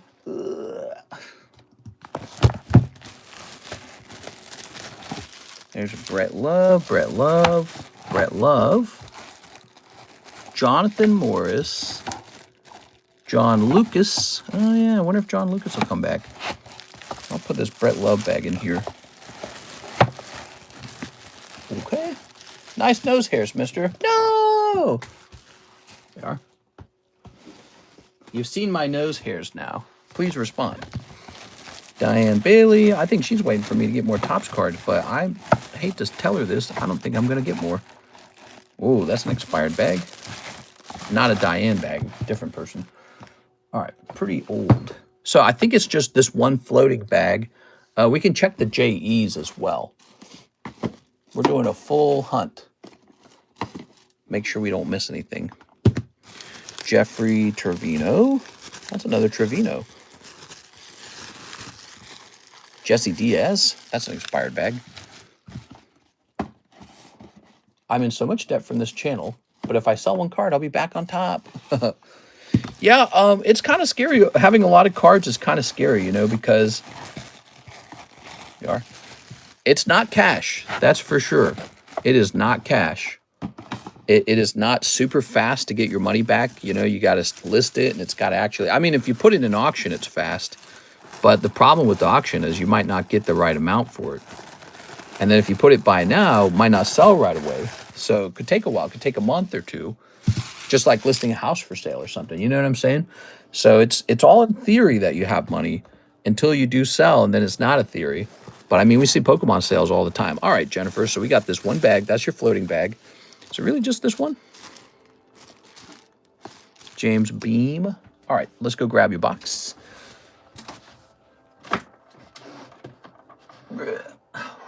That's heavy. That's a lot of cards. Okay. Why is it worth going into debt for Pokemon cards? I've known some people take out loans for packs and cards. Like, really? Question mark. Yeah, I always tell people not to go into debt for Pokemon cards. I think that's a bad strategy. All the cards I own just with actual cash I had. Currently I have 0 credit card debt. The only debt I have a unfinished student loan, which there's a very good reason why I don't pay that, because the interest rate's so low on it. And then I have real estate, which I could focus on paying my house down. If I had done that, I would have missed out on all the appreciation in the card market. So it was a gamble that the card market would rise faster than the cost of the interest on the home loan. And that was the correct gamble. So it is a gamble.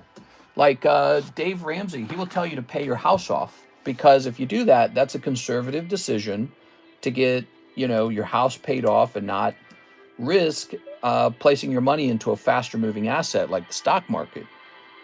That is a great decision to make if the market's just about to crash. It's a great decision to make if the market's about to crash. Now, if the market doesn't crash and the market instead shoots up to like double, well, then you made a huge mistake paying off your home. So it's really a gamble. But Dave Ramsey argues it's better to pay your house down because you're on the safe side of the gamble. You're never going to go broke because you paid your house off. You'll only have a situation where you might have missed out on a larger increase in risk. Whereas if you put all your money in the stock market and it all crashes, well, now you can be upside down and still owe all that money on your home. No such thing as pokey debt, just pokey riches. All right, Jen, thank you so much. You are the best. I have all your cards here. Oh, now wait a second. We're going to cancel that label. You told me to ship it to a different place. Give me a second here. We're going to cancel that, okay? My bad. She told me where to ship it, and I printed the wrong label. I spent $2,000 trying to get back my original $1,000. Oof. All right, there we go. So, wait, let me close out of here.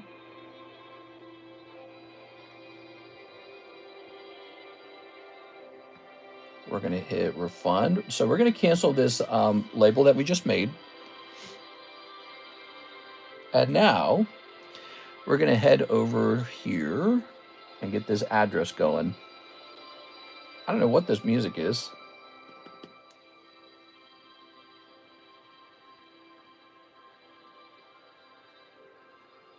All right. Ah, here we are. Oh, no, wait.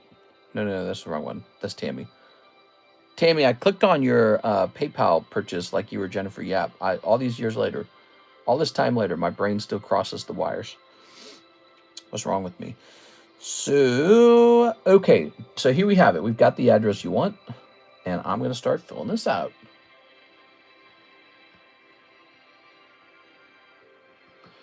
Should I add signature confirmation to this shipment? Here it is. Here it is. Let's get you an email. So the tracking number will still go to your email, okay? And we are going to add a signature confirmation onto this one. Why not? Just make it even more expensive. All right, we are good to go. Whew. Very nice. So that is all set up. Now let's delete this previous label. Two very different places.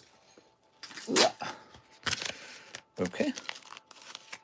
Pop this in here. Okay, thank you guys. I'm going to go put this on the, or Miss Jen, I'm going to go put this on the shelf. Thank you for being so patient.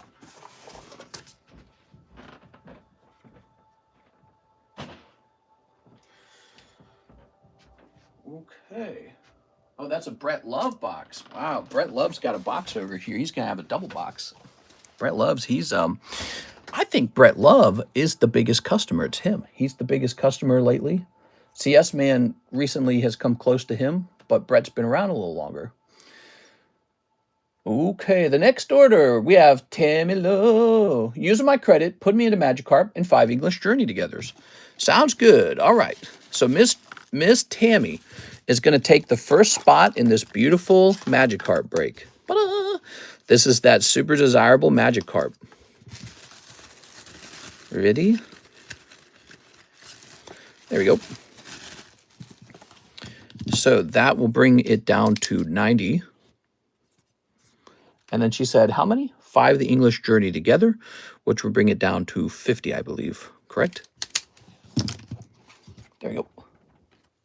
Charging cords shorter than DPM's thumbs. Damn hippies never have power at night. Damn solar powers. What? All right. There we go. Very nice. Okay. Let's grab one of these. Boop. Miss Tammy. Very good. We'll place this in here. Oh yeah, there's a bonus card this time. So that card will be in the booster packs. You're the first one in. And now 5 Journey togethers. Let's grab those Journey togethers. Here they are. Very nice. 1, 2, 3, 4, 5. Very good. Let's go. Ooh, let's get that music playing again.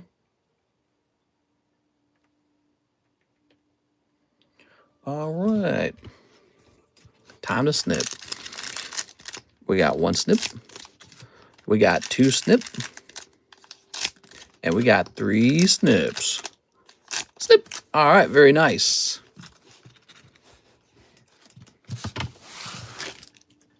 I opened JT Sunday. Found some pack at the grocery store. Ooh. Here's a Selgor. And Pettis. Here's Among Us. Oh, look at that Among Us. We've also got Kilowattrell and Ludicolo. Pretty cold round. I would say that's a pretty cold round. There you are. Here, Tammy, I'll put you on the giveaway card to be nice. How about that? That's because we like you, Tammy. There you go. Ooh, so nice. My local gas station was selling Destined Rivals for 10 bucks. I was like, what? When gas stations start selling Pokemon cards, you know you're in a Pokemon craze. Ugh. All right. Boink. Very good. Who's next? We have an order from Aaron Rodriguez. 3 Ghosts of the Past, 1 Obsidian Flames. Oh, an Obsidian Flames. Oh, very nice. Here we are. There's an Obsidian Flames. And a Ghost from the Past.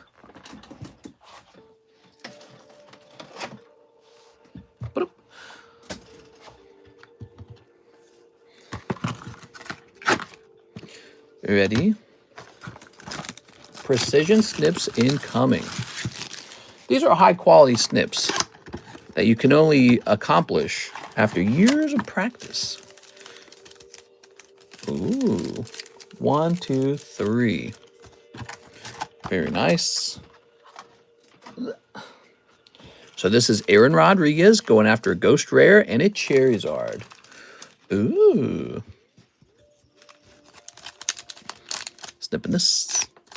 And snipping this. Very good. Very nice. We're at 88 likes. You guys have gotten about as far as the daytime stream now. That's where the daytime stream ran out of gas. Here's a cold one. And wow, Red Dragon Archfiend Ghost Rare. That is very lucky. Aaron Rodriguez. Beautiful, dude. Look at that, everybody. All right, let's get this a top loader. Pretty good. Thanks for stopping in tonight, man. All right, that's awesome. Is vertical paying off for you? Oh, like crazy. Yeah, vertical is so much better than horizontal. I hate to say that because I know there's a lot of people in here who missed the horizontal streams. And to be honest, I missed them too. I miss having 5 slabs horizontal. We need to get a setup where we can put 3 more slabs up top or something, right? So I got to get that going one day. But I'm just very busy, so it's not a top priority yet. But when you look at the data, yeah, the data suggests that vertical is doing much better than horizontal. Your total views are much higher. Now, that might not turn into total watch time that's higher. I'm not sure. But when you look at the subscribe count, too, the subscribes are higher as well. So that means people are finding the stream. They're popping in. They're saying, what's this all about? And then they're watching for a minute and saying, I want to see this again. So that's a big deal. You'll also have noticed that we keep picking up new guys.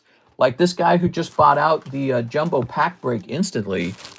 This guy right here, he just bought this out and had me ship it. He's brand new. That's his first time order. So we're meeting new people in vertical mode, and they are wanting some cards, and it's very cool, actually. But yes, I'm always going to miss horizontal mode, and I don't think it's the end of the line for horizontal mode. I think, you know, if the numbers slide for vertical at some point, we'll be testing for, horizontal out again. I obviously know how to stream in horizontal. It's not complicated. So we have that option to do that. Also, let's say we do like a special box break, like a fossil box break that we did earlier. Well, we're going to go with the higher quality horizontal setup for that. 8 more likes. I did my membership freebies. Make the dono list. Oh, you gave 5 of those. That's 25 bucks, right? Help me out. Sometimes I miss that. if you guys do a giveaway or something like that, sometimes I forget to write it down, but we don't want to miss it because we want to get it all together. Okay, so let's see. By the way, have I been updating it for me? I realize I might not have included that thing or anything else I've handed out. Vertical mode isn't as fun at work. That's exactly the truth, mister. People are never too busy for something. It's only that it's not a high priority. I never donate. I just help people find their grails. Hey, what's up, Rain Brian? How's it going, man? Horizontal for the Ancient Origins box? 100% that one would be horizontal. We would not do that in vertical because we want the higher quality wide stream. Although I wonder if that's a mistake in my thinking anyways. So this would be under Andrew Martin. Let me write you down, Andrew. Andrew Martin, how big of a donation was that? $25 or $50? He says 25. Okay, perfect. Thanks, man. So he gave 25, everybody. That number is filling up hot. Look at Mark J. Valerian. He gave $520 this month. My God, you're very nice, man. Very cool. All right, cool. We got Andrew Martin. He says, plus 15 credits, splash me into the magic cart break. You got it. All right, let's go find that credit. Okay. Magikarp. Boop. Hello again, mister. Fourth of you showing up in my algorithm after not having shown up for the past year when I used to watch you basically daily. Yeah, that's what we were just talking about. We were talking about how the vertical stream seems to give us more exposure. And that's the whole reason why we're doing them really consistently now, because the numbers between daytime and nighttime, I'm sorry, the numbers between horizontal and vertical are really shockingly different, with horizontal streams consistently getting around 500 viewers, and then vertical streams picking up like 2,000 viewers and a bunch of subscribers. It's like, you can't miss out on that. You just can't. It's too big of a deal to miss out on that. And, you know, that's the way it's going, I guess. YouTube wants vertical. And I don't want vertical. I actually prefer horizontal. But if they're showing off vertical streams and not horizontal streams, that's the move. You got to make a move. Here's Geodude. So these are hollow, by the way. Both of these are hollow, and I believe they're Print Wave 3. This is a 9 for $60, and this is a 9 for $50. Those are Topps cards. Those would be good to be listed on eBay, probably. All right. Double tap the screens. You can do both vertical and horizontal at the same time. I think I heard somebody say that. But for YouTube's purposes, we would want to do the YouTube stream in vertical. So I don't know if we would be posting horizontal somewhere else, but we would want to do vertical here. Also, I think it would confuse a lot of people if we were in horizontal mode, but like a bunch of it was cut off so you couldn't see like whole pieces of the stream. They'd be like, what's going on over there? And I'd be like, I guess you don't get to know. You don't get to know. You're watching the, you know what I mean? You get two different chats. Oh, sure. Here's Was This Trip Necessary? PSA 9. Okay, that is Topps the Movie 2000. And here is Iron Treads. Oh, yeah. This is a card that would be good for, like, Ivan Rodriguez, I know, would have some interest in Iron Treads here, because we're about to make him pretty cheap. Okay, let's grab this. It says ZELLE music playing. Was This Trip Necessary 9, and Iron Treads. So Iron Treads, it's going to be a whopping $7. Okay, no need to write the date on that one. That one's probably going to sell. Let's see. Let's jump into eBay's and look at Was This Trip Necessary 9.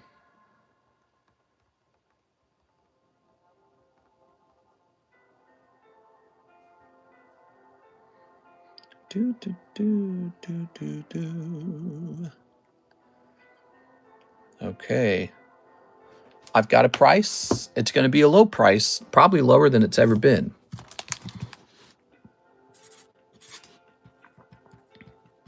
Okay, there it is, $30.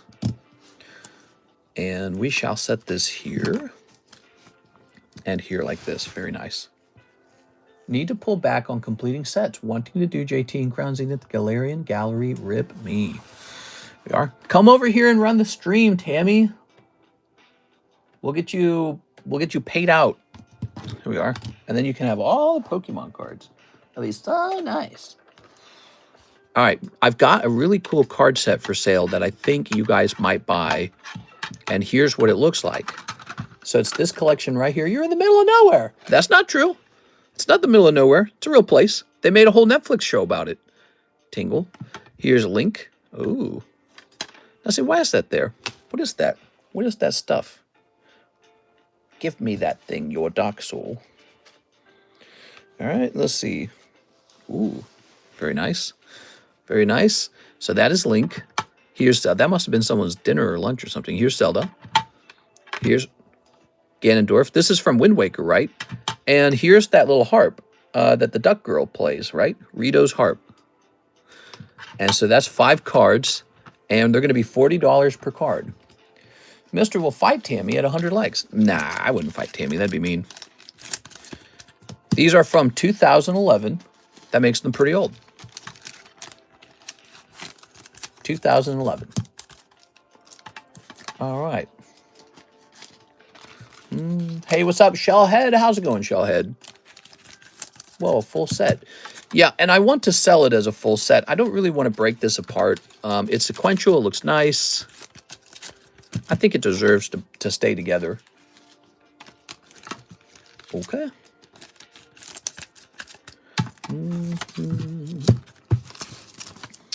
So this is 5 slabs, and we're asking $40 a slab. That makes it $200 for the whole set. I think that's pretty good. $40 a slab here, guys. But you have to buy them all together. I'll put Zelda in the front because I think she's a real selling piece. Okay. Very good. That's pretty much the complete Wind Waker card set right there. And it doesn't even cost much.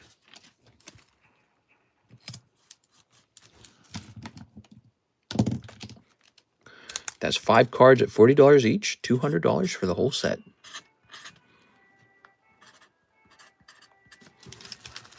There it is. That's a 2, by the way. It doesn't look like a 2. What the hell? What did I write there? All right, so that's available. Scooba-dooby-doo-doo-doo-doo-doo. Mister is a collector, not a fighter. Booba-dooby-doo-booty, scooba-dooby-doo-boo, dooby-dooby-doo-booty, scooby-doo-boo-doo. Let's see, what else we got? Got some other cards. Who wants my Lugia? Look at that beautiful Lugia. Let's see.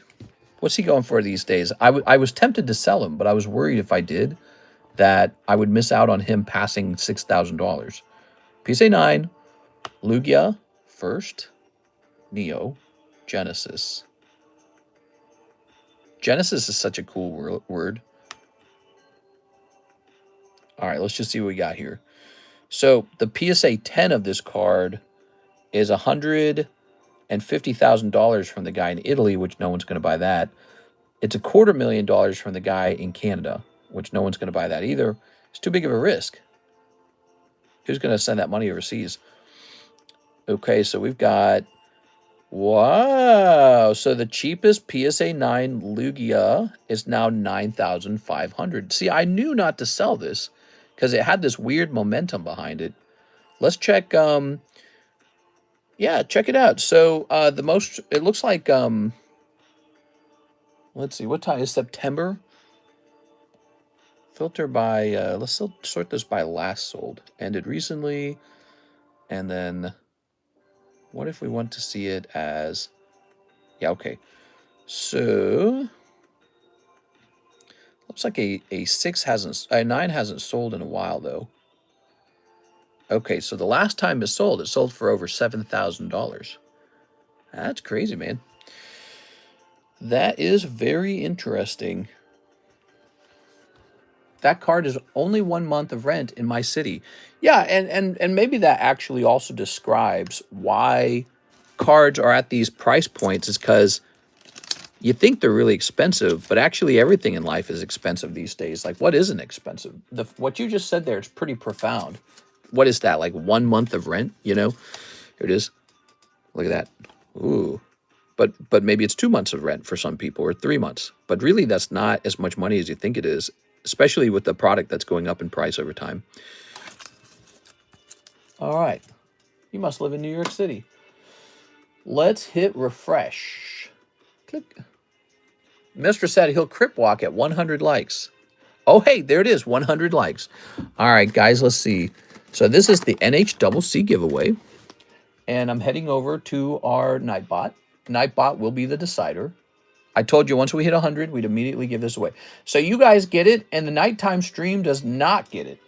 How do you like that? Keyword NHCC, all caps, okay? It's all caps. There it goes. And also, we can get rid of this pin now. Okay. Oh, I can do that from Nightbot. That's so weird. I wasn't on the YouTube website doing that. So strange. We are the night stream. Wait, we're on the night watch. We are at the 2-hour mark. At 180 minutes, we reached 3 hours. So, man, it's crazy how fast time goes. It really goes fast. All right, so here goes. So we've got Ryan Shapiro makes it in.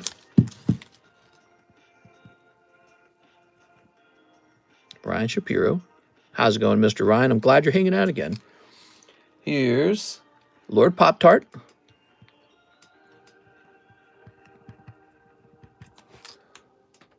Shinobi.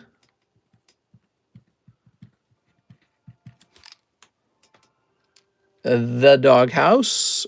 Oh, wait, why did I write the 6th here? That's 3, 4. The Doghouse. Nice to see you, Mr. Doghouse. Here's Le Wrench. Number 5 is Le Wrench. A lot of people want in here right now. And Wiggle It. Cool.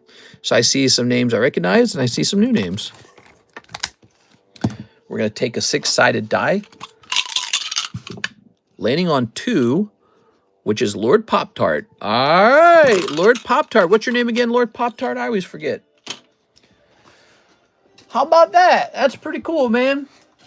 So for hanging out and smashing that like button, we got a free slab for Mr. Lord Pop-Tart. We got to thank Mr. NHCC. He handed this card out. Here we are. Lord Pop-Tart, nice. Very nice. I think he's got some other cards, actually, that he'd like to do a couple commission cards, and he's got some other giveaway cards, too. Yes? Ah, Mr. Bagunas. Yes. Really hard to memorize all the names and how they relate to, like, a YouTube name, you know what I mean? You know what would be cool is if we hosted a Thanksgiving get-together. That'd be neat. Mr. Mike's side was saying we should do a get-together for 100,000 subscribes. And I was like, that's not a bad idea. But it's tempting maybe to do like a Thanksgiving get-together. That'd be cool, huh? All right. It's my favorite holiday. You think we would hit 100K by November? Let me think. We're in September, so that gives us 2 months left. No. We'll get close, though. We'll hit it in December, most likely. It's been a long stretch to get to that 100K. I'm not... There it goes. Yeah, we're at 98,725. It's been a stretch, man. Says for this month, we picked up 464 subscribers. So we pick up just about 1,000 per month. Man, it is work, man. You got to work it. You got to get out there. You got to shake your booty. You got to go,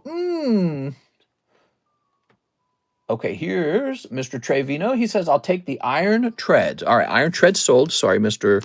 Ivan Rodriguez. I think he would have liked that.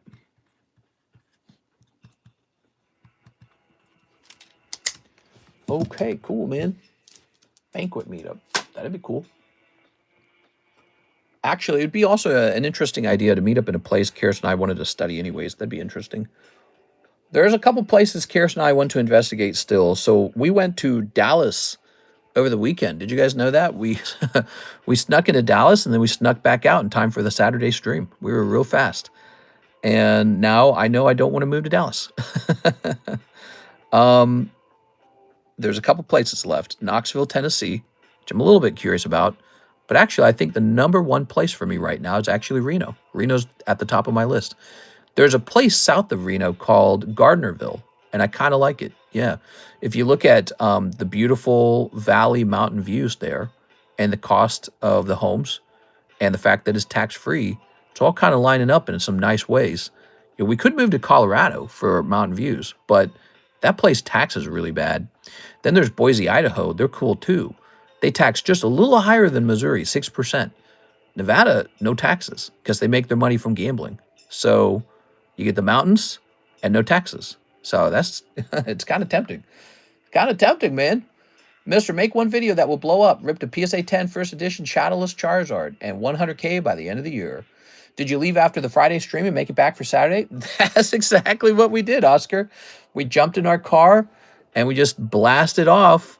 Dude, I was driving 85 miles an hour like the entire way. And we were just blasting, man. We were hauling. There was a whole story about that. We talked about that. How about Flagstaff, Arizona? I do like Arizona. That one's a low tax area. It's 2.5% if I'm not mistaken. So that would be an improvement in the tax rate. But you know, it's a great question. Why move there and get 2.5% when you can just go to Nevada and get 0%?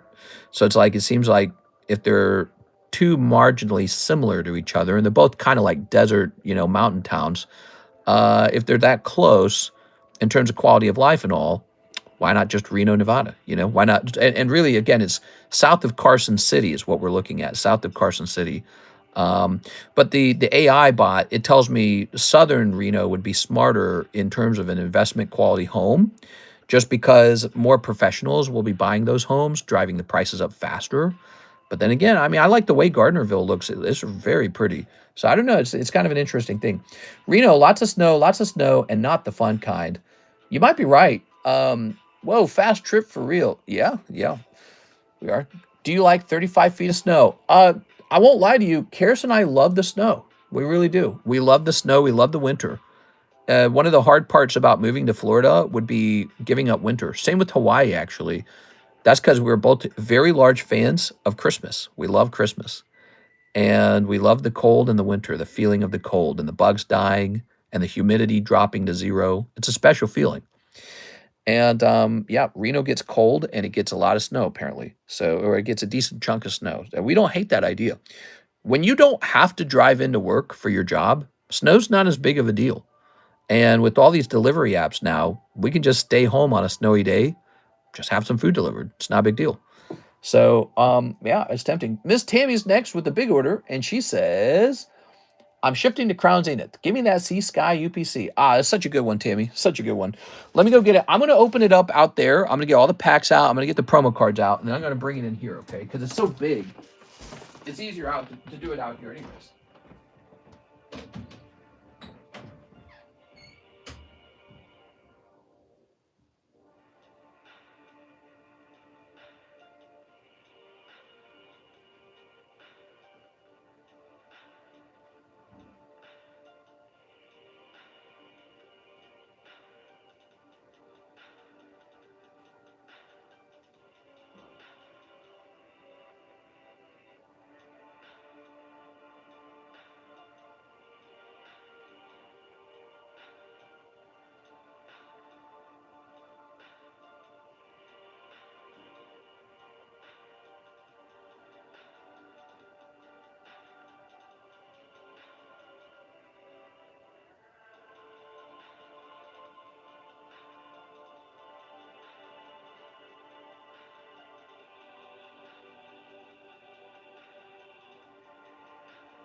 All right, there we go.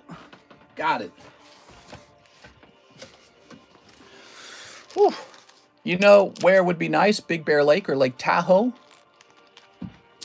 Guess what? Lake Tahoe is in Reno. Half of it is in California, and half of it is in Reno, Nevada. So guess what? You're talking about the exact place I'm thinking about. Yes, Lake Tahoe is a major motivator for Reno. It's actually one of the biggest motivators. Here are, ooh, Kyle Gray. Ooh. We think the land over there is highly desirable. And, what was desirable about Dallas, Texas was how many people were there. Seemed really cool, right? Seemed like a major city. But it wasn't diverse like the way New York was diverse. It felt like, so Dallas didn't feel that diverse, actually, ironically. Didn't feel that diverse. And it didn't feel like a proper city either. Like, it was huge. There were huge flags, huge buildings, huge highways, lots of traffic. It was cool in a lot of ways. But I caught on really quickly to the downsides. And that is, bigger isn't necessarily better. Like the endless suburbia. There's no point to that. You get a Walmart, you get a Walmart, you get a Jimmy John's, you get a Subway, you get a Walmart, you get a McDonald's, you get a Subway, you get a Jimmy John's, and you get a Walmart. There was just no point. Like, you get a very strong diminishing return every time a suburbia pops up. It's not like they've got a secret formula for the best quality of life. So it's very big, but it really is just living in Walmart's backyard. And they've got event centers, I'm sure, like sports, specialty parks, specialty restaurants. I'm sure they've got everything because there's so many people there. But it felt incredibly crowded. And my style of life would probably just be buying another cookie cutter home, another cookie cutter brick home. They got these nice cookie cutter homes. Buying another cookie cutter home in another suburbia in a 4-lane residential lane suburbia road, which is insane, and squeezing onto the road with the other 8 million people and waiting at stoplights all day long to go to the same type of mall that virtually everybody has, the same. It's bigger and there's a lot of people, but that doesn't make it like way better. And it really made me question, like, what is the goal? What is the purpose of moving? Taxes is a very big goal. Move to the place where you're taxed less. So I realized I value that a lot. And guess what? Dallas, Texas does not have the best tax proposition. They tax you really badly on your land. So if you own a home, they tax you at like 2%. It's horrible. So they are surprisingly higher taxes than you think they are. Here's Zamazenta. They also weren't the lowest cost of living either. Notably, their food was kind of pricey. So we noted that right away. Ooh, Manaphy. This is for Tammy, by the way, guys. Tammy has ordered a whole Sea and Sky premium collection, and we are opening that right now. I think it offers some of the best value on our menu is Sea and Sky. All right. There we go. You know where would be nice? Big Bear Lake. It's a sin not to be going over the speed limit in Texas. Dude, I was so impressed. You guys got like these city highways, and they got these crammed little lanes, which I'm not used to. I'm used to like the lanes being wider. So the lanes were, in my opinion, the lanes were more narrow. Like, I noticed the cars came so close to me, and everyone's driving 75 on that highway at the same time. I'd never experienced something like that before. So everyone's going 75 on a 5-lane, narrow lane highway. And because everyone wants to just go as fast as possible because the traffic's so bad. And then eventually you slow down because you get to the point where the traffic's real bad. Puccina, come on, give us a golden card. We want a golden card. Dallas, Texas is perfect. You didn't go to the acreage properties? We allowed ChatGPT to be our guide, and it took us to a variety of places, some places downtown. I got to go to like a gay pride like strip, basically, with like clubs and stuff. That was pretty interesting. It was pretty cool. There was, so it took us to like some oh, here you go. You got Dark Rye. Took us to some walkable places. It took us to some parks. It took us to a lake. I was not impressed with the lake. Lake of the Ozarks is a better lake. You know why? Because we got hills. Yeah, it's a big deal, actually. If your lake is just like a big body of water on a flat piece of land, it's pretty boring. Now, there could be lakes that are a bit more scenic that I didn't get to see because the area is legitimately huge. And we only studied it for about 7 hours. Nonstop, by the way. We just the whole time, no resting. And but Lake of the Ozarks is prettier, 100%. Definitely prettier. Like it wasn't even close. We immediately thought this just looks like a pond or something. Well, it looked not like a pond, but it looked like a water reserve or something like that. It didn't look, it wasn't like going to make it into a drawing or a painting, So I thought that's poor, that's too bad. because we really wanted to see what the quality of the lake was like. And the water itself, it was also very similar. Like it's like the murky water, you know. We got that over here already, the murky water. So it wasn't like the water quality was some big improvement either. But you know, we saw a couple parks. We saw the lake, one of the lakes, and we all. Ooh, what do we have here? Oh yeah, very nice. Take a look at this, guys. Look at that. How much is this going for? It's got to be going for a lot now. This was kind of a hit back then. It's got to be like a crazy hit now. What does this go for now? Tammy says, yay! It's got to be good if Tammy's saying yay. We are. Tammy, I forgot this card even existed. Pikachu from the Sword and Shield Crown Zenith collection. Let's take a quick look at what that card's going for at a 10. If it's some really high number, it's going to blow my mind probably. Here we go. Pikachu. I didn't hate Dallas, by the way. I want to be clear on that. I did not think it was bad. I just realized there was no need to move to it. Nice. This one card can go for $250 in a 10 by itself. So if this one card can grade 10, it virtually pays for the whole order. But you still got the Darkrai. Okay, let's see. Man-made lakes are bad. They're not man-made, right? I don't think they're man-made, but they were very flat is what I noticed. What makes Lake of the Ozarks so beautiful is it's all hills. Hills and cliffs. It's a big deal. I'll take a picture for you guys and show you sometime. If you look across from me, you see these big, beautiful hills and then these stony cliffs. And that dramatically adds to the effect of the lake. And it's very cool that way. You want those things. You want that variety when you look out at the water. Instead of just like an empty body of water. Not an empty, a flat body of water. It almost just looks sort of like just very plain. Here's Tapu Lele. But, you know, I wasn't just judging it on the water. I was judging it like on everything. We were looking at restaurants. We were looking at Walmart. And ultimately, again, our conclusion was like, you don't have to move here. If we moved here, our lives would not change very much. It would be hotter. It would be more humid, I'm pretty sure. I'm pretty sure because we were there on September, right? And your weather was so much hotter than ours. We drove 7 miles from Missouri, 7 hours from Missouri, I should say. A little thin on the left there. Darkrai, huh? Elisa Sparkle, Puccina, Manaphy, Kyogre, Rayquaza. Your Rayquaza not looking too bad. That would be cool if that graded 10. And then, of course, Pikachu. Not bad, Tammy. Yeah, these Sword and Shield Crown Zenith packs, pretty neat. Yay, so many Galarian Gallery. Woo. I'm glad you're enjoying it. I'm glad you got some good pulls there. Back from my workout. Nice. Got to stay fit for the huzz. All right, let's grab this. Oh, Lord, big hit. That was beautiful. So here we are. Tammy Lamb. Popping this in here. Popping these hollows in here too, okay? Can I have Tauros hollow if there are any, please? He wants a Tauros hollow if there are any. From this set? No Tauros in this round. Ta-da! Not going to stay fit for Slowpoke. What? There we go. All right, no hollows. I'm going to place this over here. All right. Tammy says she loves hollows. Tossing this away. All right. Thank you so much. Really appreciate that, Miss Tammy. Now, where are we? We've got this order from Miss Six. Hello, Six. 2 Gem 2s. All right, the Gem 2s, huh? How's life going, Miss Six? There. We are. Tossing that there. Okay. Let me snip this. All right.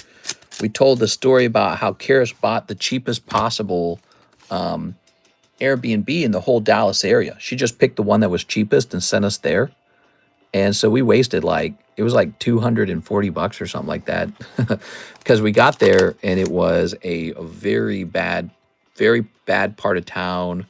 It was some sort of major apartment unit kind of building where there are a whole bunch of cheap houses in it, really cheap houses with tiny, tiny bathrooms connected to a tiny bedroom and connected to a tiny family room and a tiny kitchen.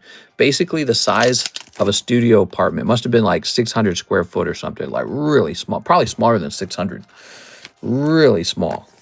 Smaller than a hotel room. Get that in your head. A building smaller than a hotel room. It's meant to be a house.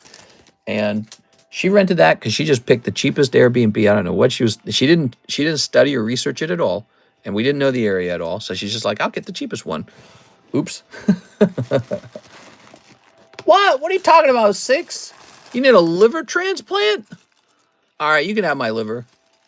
That doesn't sound well. There we go. All right. Very good. Place this over here. You can't need a liver transplant. You're too young. Are you sure you need one, or are you just are you having a health freak out? Because I've been scared about my health before. We are. Did the doctor say you needed one? That's no good if you need a liver transplant. That's no good. You don't drink a lot. I have something. I'm gonna look that up. I don't know. Let me see.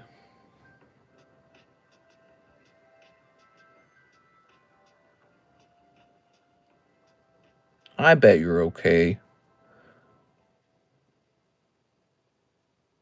You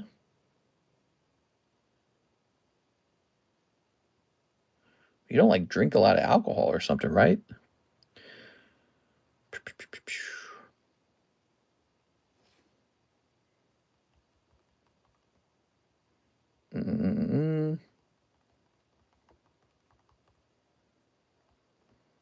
All right, there we go. I was rushed to the ER.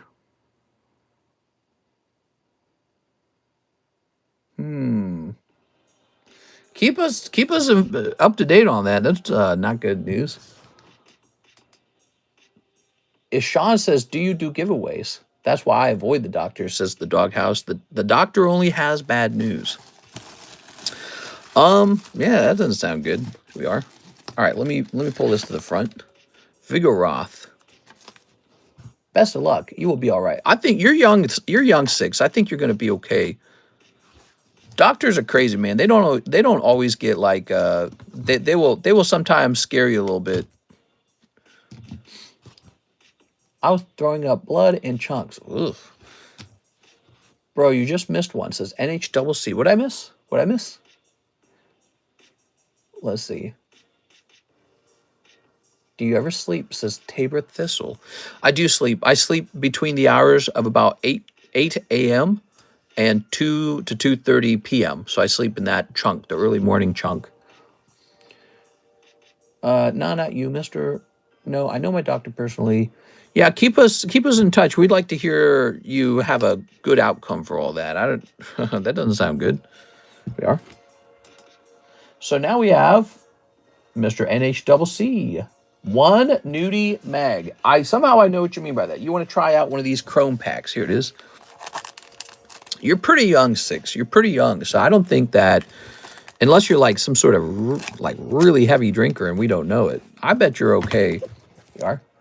All right. I bet you probably, if you are having a liver issue, I bet it can be reversed. Because you're so young. I mean, liver issues. I'm not a liver doctor. What do I know? We are. But yeah, just obviously you want to get some rest and do whatever the healthy thing is. Here's Playmate of the Year. Here's, wow, Sexy Grandma. How nice. Come on, Trump. Oh, that's not Trump. And that is not Trump either. All right. Is it possible for me to pay $20 per card sent to PSA for the PSA value option plus? Definitely, I could not do that, okay? So what you could do is you could have me ship your cards to you when you're like in the United States. And then what you can do at that point is from your own home, you could submit to PSA, and that will save you some money. The reason that will save you some money is because when I do the card grading middleman service, I do charge you guys a little bit of money per card for me to do it for you. And I'm pretty good at it, but it's not free because when you check out with PSA, they charge you taxes, and they don't reveal that. Like when you check out, you think it's X amount per card, but it's higher than that after taxes. But not just that, they charge you for return shipping, which is pretty expensive. They don't explain that part. And finally, you also have to pay to ship it to them. So when you ship your cards to them, you have to pay for that shipping as well. And the number comes out a little higher kind of decently higher than what they claim it's going to be after you pay for all those things, taxes, return shipping, and shipping to them. Then you got to have, like, you know, the top loaders and all that, and it's just a little bit of labor too. So our price is $39. I've seen my competitors' prices on middleman service for PSA. We have a good price. Yeah, other guys charge more. I charge less. And other than that, it's just, again, you can save money just doing it yourself. So if you like that idea, I encourage you to pursue it. If you like me to do it, that might get it done sooner. So I don't know next time you'll be over here, but next time you're over here, you can just have me ship the cards to you, and then you get it done from your place, and then you'll get it cheaper. And I also think the Value Plus or whatever you're talking about, I think you have to pay for like a membership too. I think the membership is itself kind of, it's not free. The membership, I think, is like $200 or something, if I remember.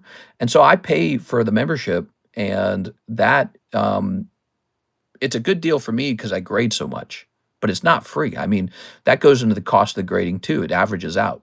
So the more I grade with them, the better of a deal it is, but I do have to pay it. All right, NHCC, let's grab your baggie from over Schmear. Here it is. Lots of medication, blood transfusion. I never drank. It's possible because I take medication. Oh, very interesting. Very interesting. So then you need to get off of that right away. You know what? I bet you're going to be okay, because I bet you they're going to take you off those medications right away. And again, you're so young. If you're having, you know, if your liver's reacting, if it's saying, hey, I don't like this, I bet you're so young, you're going to be all right.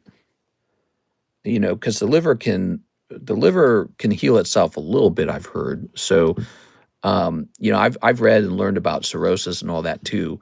Obviously, in an advanced stage of cirrhosis, that's no good. But you would have some really strong signs if you had serious cirrhosis, like you would have skin problems. You have obvious problems with like your color of your eyes. There would be some significant signs if you were experiencing liver failure. So they will run some blood tests and give you probably some information about how your liver's feeling. I bet you're going to be okay. If you do have a drug you're taking, like a medication, and if it's messing with your liver, they're just going to take you off of that, and I bet you'll be all right. I'll be fine. Just going to take time to heal. The liver can heal. That's right. That's right. So you're going to be learning about liver healing now. All right. Well, we want you to feel good about it. Here's Jose Trevino. 2 more Trump and 2 151 English. Please, got to get that Trump card. Yeah, I wonder, in light of all of the insane stuff going on these days, if that card is more valuable these days. Let's see. 2 151 English. I'm waiting for test results. Let's see. I bet you're so young. I bet you those results are going to come back okay. They could say something like maybe there's a little elevated or something. I bet you'll be okay. I mean, obviously, when all this kind of stuff starts up, it's very nerve-wracking. But again, you're so young. Let's go get the 151 English. Now, I have to open up a box to get these English 151 packs out. I'll be right back. It'll take me a minute.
All right.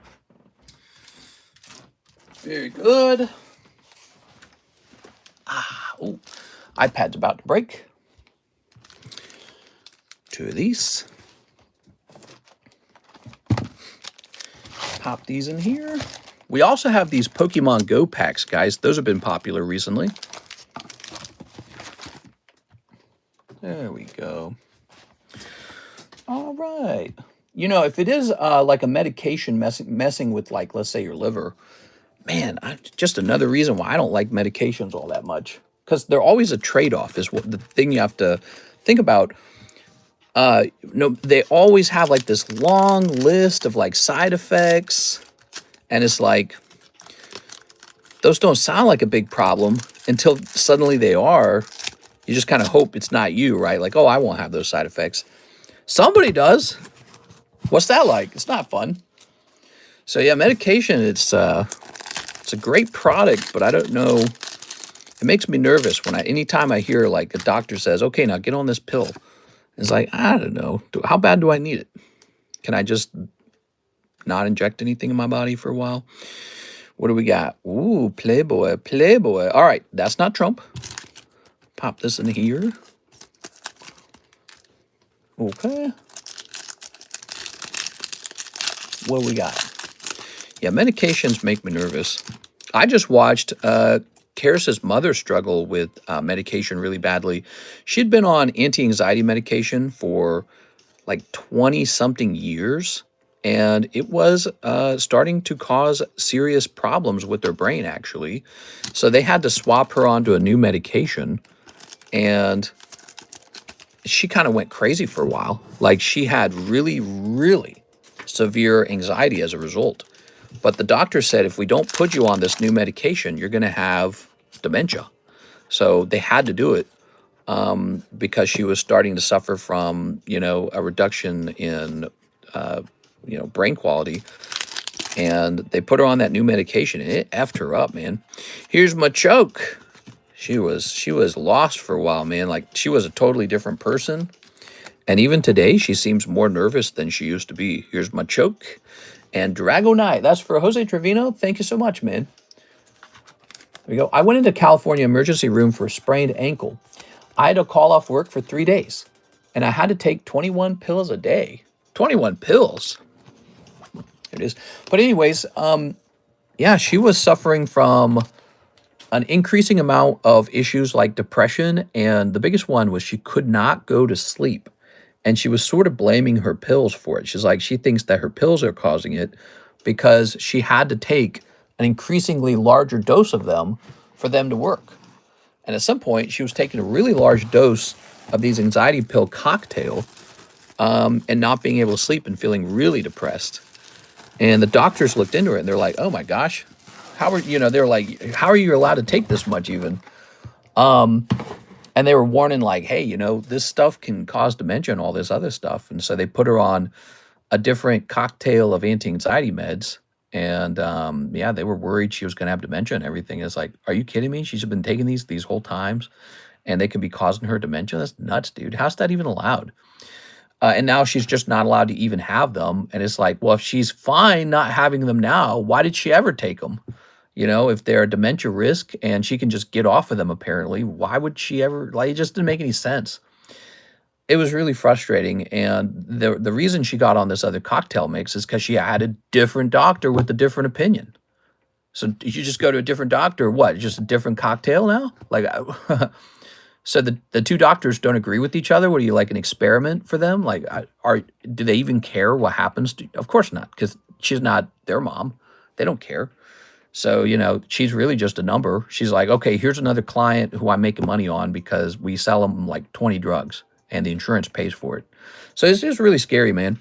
You have to advocate for yourself. You hear that all the time. And what that really means is no one really cares about you. In the medical system, you're another warm body.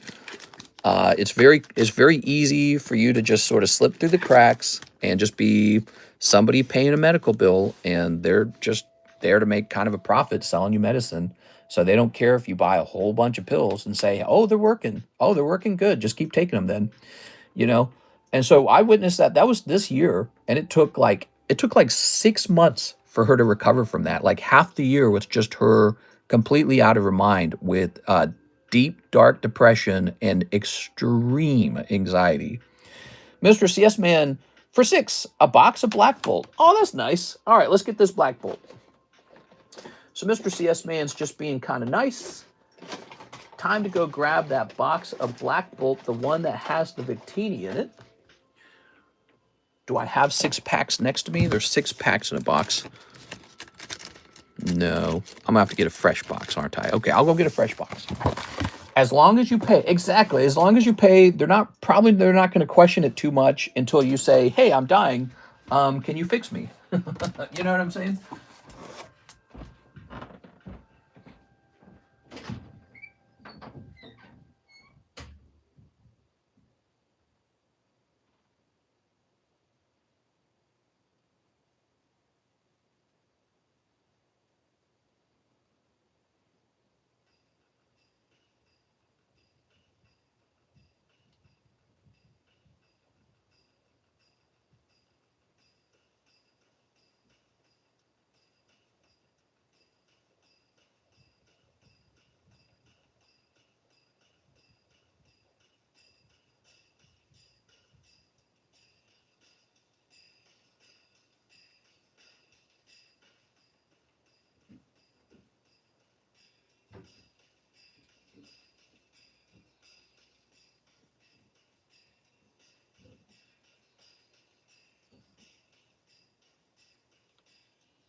There we go. Took me a minute to find them there.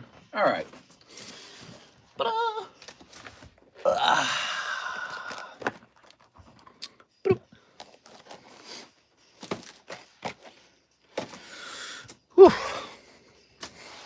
If I ever disappear, mister, please give my cards to someone who needs a win. I'm Kevin Pfeiffer. What? Kevin? How's it going, Mr. Kevin?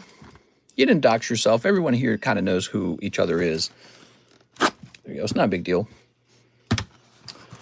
My psychiatrist gave me too much meds, and I OD'd. I want the trump card. Cool, man. All right, so.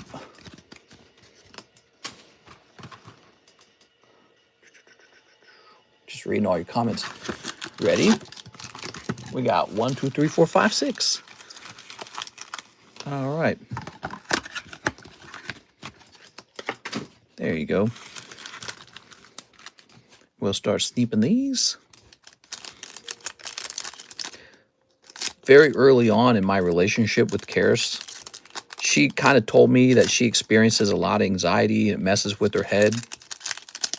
And, you know, she decided while we were in the relationship that she wanted to get on anxiety medication. So she went off to the psychiatrist and they instantly prescribed her like Wellbutrin or something like that. They also prescribed her like sleeping medication too. She didn't even complain about sleep. So she's like, all she had to do was say that she felt bad and they just gave her like drugs right away. She said it was super easy. And, she, you know, she started taking them and all that. But we flipped the bottle around. I don't remember exactly what the drug was. But we flipped the bottle around and it said, do not take this while pregnant. And I was reading it and I was saying to her, I was like, man, what if you did get pregnant? But also, what could possibly be in here that's so bad that you're not allowed to get pregnant while having it? Like, if it's bad for the baby, how is it not bad for you? And she and I were looking at each other talking about it, and she decided she didn't want to do it. And then on top of that, the whole sleep medication, she's like, is basically like drinking alcohol, but with a drug instead of a drink. And so she was like, I can see how people get addicted to these. And she finished off her round of sleep medications, and they did help her sleep. And then she just didn't re-up it because she didn't want to get addicted to them. She didn't want to get addicted to sleep medication because she said she thinks people would easily get addicted to them. Here's Singapore. Ooh. So she said it's kind of like the feeling of being drunk and that it's a good feeling and it helps you sleep. But she got off of those and never got back on them again. She just had like one prescription of them, one round. And the anxiety medication, we both looked at each other and we're like, we don't like it saying that you're not allowed to get pregnant. And it was really kind of me. I was kind of like, you know, I don't know if this is such a good idea. And so as a result of me kind of pushing her away from it, she stayed away from it. And after her mom had her whole episode this year with the really huge crash on the anxiety medication, Karis was thanking me for not letting her get on the anxiety medication because she's like, I had all this anxiety, but because I didn't medicate it, I just kind of learned to cope with it a lot more. Like she learned how to do more public speaking because her job forced her to do that. And she didn't take any medicine while she was doing it. She just did it while she was nervous. And then the anxiety kind of fades a little bit. So it's sort of like more like exposure therapy kind of stuff.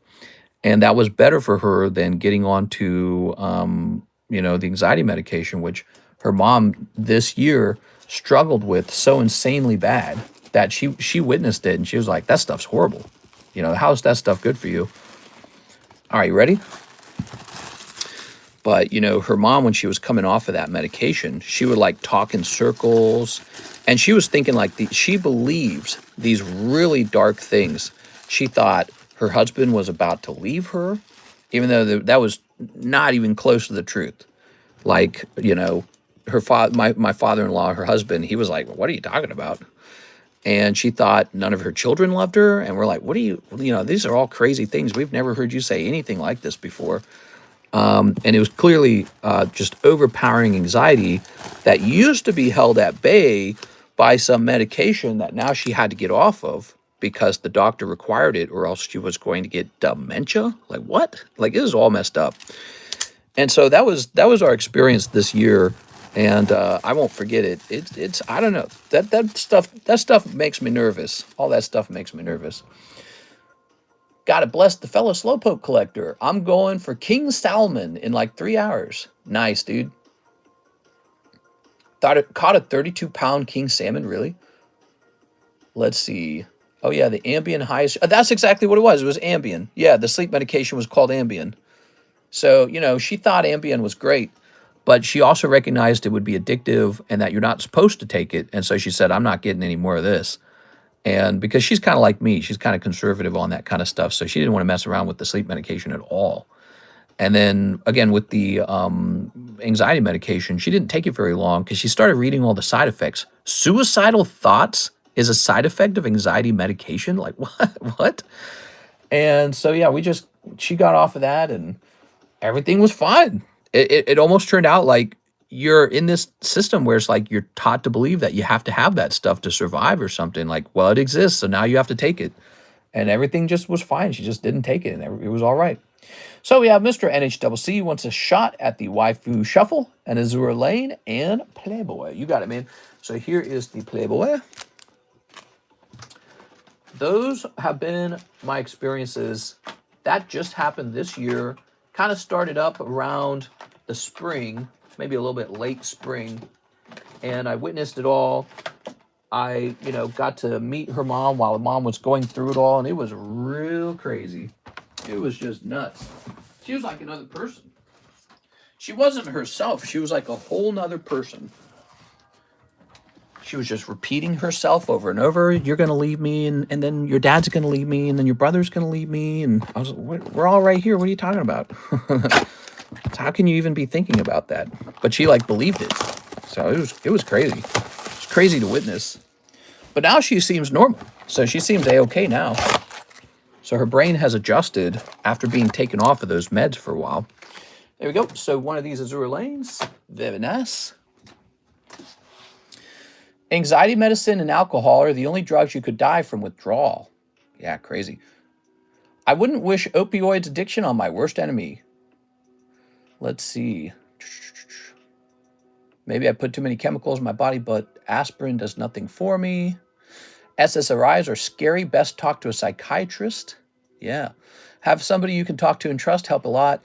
Well, I always say, do what the doctor tells you to do, but also maybe talk to a couple doctors. Don't just talk to like the doctor that instantly prescribes you medicine. Talk to a doctor that's more like a natural, health kind of doctor who might say something like, well, why don't we just try therapy for your anxiety for a while and not get on this magic anxiety pill that, is supposed to be a perfect solution. Oh, what's this? This is upside down. Okay, that goes to the back. And Oh, one cold one. Oh, konnichiwa. All right, because I wonder how many people are needlessly on medications. Yeah, there was a time in history where literally no one was on it. You realize that, right? Like they were invented very recently. All humans were not on anxiety medication, just like less than 60 years ago, probably. Less than 60 years ago, the human race existed for thousands of years and no one had medication for anxiety. And now everyone's on it? Like, there must be some repercussion to that, right? There must be a cost. What's the cost? What's the side effect? Can't be good. We are, oh, I don't think she was on depression or anxiety medication. She was on the cover of Playboy. That's what she was on. Here's secretary. Okay, this person driving in a car. This lady in the water. Playboy cover card and Playboy. All right. Medication back in the day for anxiety, it used to be a smack in the back of the head. Well, and, medication has probably helped some people who have absolutely crippling anxiety live a more natural lifestyle. But here's my question is, how possible is it that there's many normal people who don't really need medication? All they really need is to be out in the world and kind of grow up a little bit, get exposed to, having to talk in front of a group, do some things that require some bravery, have a little push or something, right? How many people are just trapped inside with maybe like their Nintendo 64 or whatever it is, and they never really spread their wings and fly? And that spreading your wings and flying, that significantly reduces anxiety. It really does. But if you stay inside of your home, you like develop agoraphobia, stuff like that, They got that term in Japan. They're like hakikimori, right? So you develop like almost agoraphobia where you just want to avoid everyone. You don't want to leave your home. And so I think we got a lot of that going on, not just in the United States, but probably the whole world, because we're so capable of doing that with technology now. You couldn't do that in the past. But so now you can be inside, you can be on your anxiety medication, you never spread your wings and fly.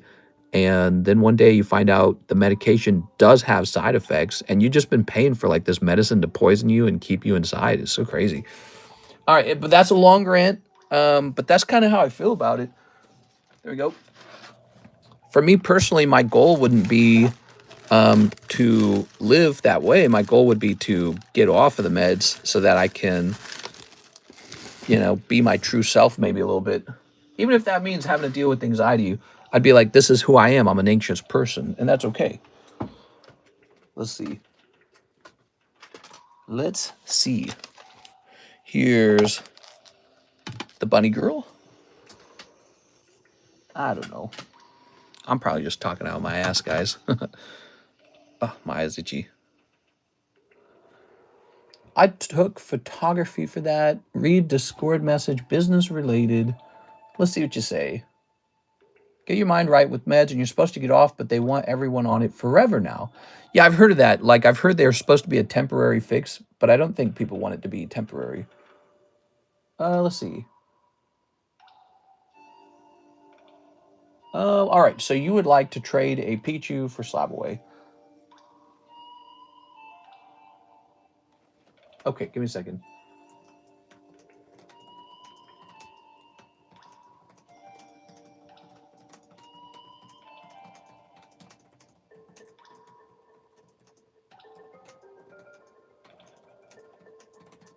There we go. All right, so let's see. There's also a flip side of the coin to that argument. Some people might not go outside unless they have the anxiety medication. Here we are. Yeah, and that might be the situation where they need really good parenting, which sadly not everybody has that. But you kind of need a parent who kicks you out of the nest, is my opinion. So I think there are parents who don't prefer to kick you out of the nest. They like having you there. You're like, it's nice for them. If you were their forever child almost, right? So there are parents like that who actually prefer that you do not leave them because they would become empty nesters. And I've actually witnessed that with people I know. I won't say who, but people I know very close. I've seen that, and it's not a good thing. And so sometimes it can be the parents' fault that they don't say, hey, get your ass out of here. Go get an apartment. Go make some friends or some crap. Go make some Meet some new people. Go make some people and live a full adult life where you're the adult. And there are a lot of parents doing that, in my opinion. A lot of parents, they don't want their kid to do anything dangerous. I didn't have that problem. My parents were insane though, but and not good to me. But you got parents who they're perfectly okay with like having a 30-year-old son living at home or 35-year-old son living at home, and it's like, man. Here we are. Nest is actually a great point. Yes, Mister. I pulled that stamp Nike waifu to an English. I always say, if you can stay home and have a good relationship with your parents and build up money, that's fine. But ultimately, the goal is actually to move out, right? Like that is still the goal, is to move out. We want to see you move out, start a family, or have your own place, or get into a cool career. We want to make sure you got a challenging career. You do something that challenges you intellectually, whatever it is. But you don't want to be stagnant at home, even though that's probably the most comfortable outcome, which that's understandable. But that's comfort's a dangerous thing. It's very dangerous. Comfort can rob you of your life, and it doesn't even look like it's doing that. It could totally do that. And I know people right now, not you guys. I know real people in my life who are like that, and I feel like I wish I could shake them and be like, "Wake up!" All right, what we got? Snow White. You hate to see it, Oh wow, this is that card right there is $150 as a PSA 10. You think I should just go ahead and regrade it, maybe? This should be regraded. I think this should not be regraded. And what's this one? I feel that way because I want the best for people in the end. People should go on an adventure in life before it's over, before you're too old to have an adventure. So this one's going to be an OFR, and it's called Middle of the Journey. So we're going to say middle of the... Oh, I typed in muddle. I went on an adventure in my life, and it was a good thing. It was a critical thing for my development as a person. Okay, so we have this card as a PSA 10 for $70. $70. Okay, cool. Really like your stream. Greetings from Europe. Hey, what's up, Mr. CJ Renners? Nice to meet you. We go live every day, so if you want to be alerted to when we go live, we talk about all kinds of subjects. The news, life, money, Pokemon cards, the economy. So if you want to hear more, be sure to smash that subscribe. We're trying to get to 100K, and so it's my job to tell you to do that. We'll set this to, what is this, by the way, triple R, huh? We'll set this to $39. And then this is actually supposed to be kind of expensive. So it says $150 as a PSA 10. We'll make it $110 as a BGS 9.5. And what we can do is we could crack this out and send it off to PSA if we wanted. Let's see what people are saying. My mom moved in with me after my dad passed away. I'm sorry to hear about that. I live with my parents for my own safety. Having BPD is crippling because a small thing triggers me. I would attempt unalive. Don't do that. Snow White, I regrade. It was me. Really like your stream. Greetings from Europe. Mister, could you offer me some consulting on a card I want to buy? Maybe. What's the consulting? You want to know if it's worth it or not? I feel like I'm stuck right now. I need to do some DMT in order to reset my brain. I do not know what DMT is. The only thing you need is a cup of coffee. That's all you need. Let's see what DMT is. What is DMT? You know what really gets me going? Not coffee. Big cookie. Oh, man. Give me a cookie and I'll move a mountain for you.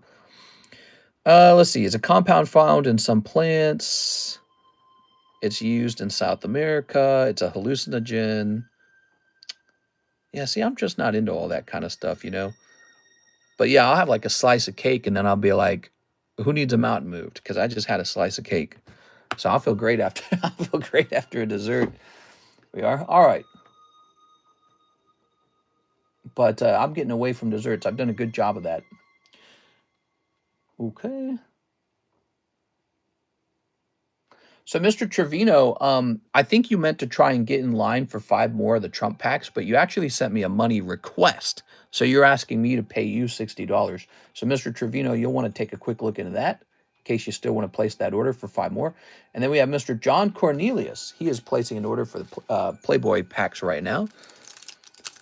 We are. That's a heavy receipt set, not judging, just saying be safe. I don't think I just act. I was like blacking out, but still awake.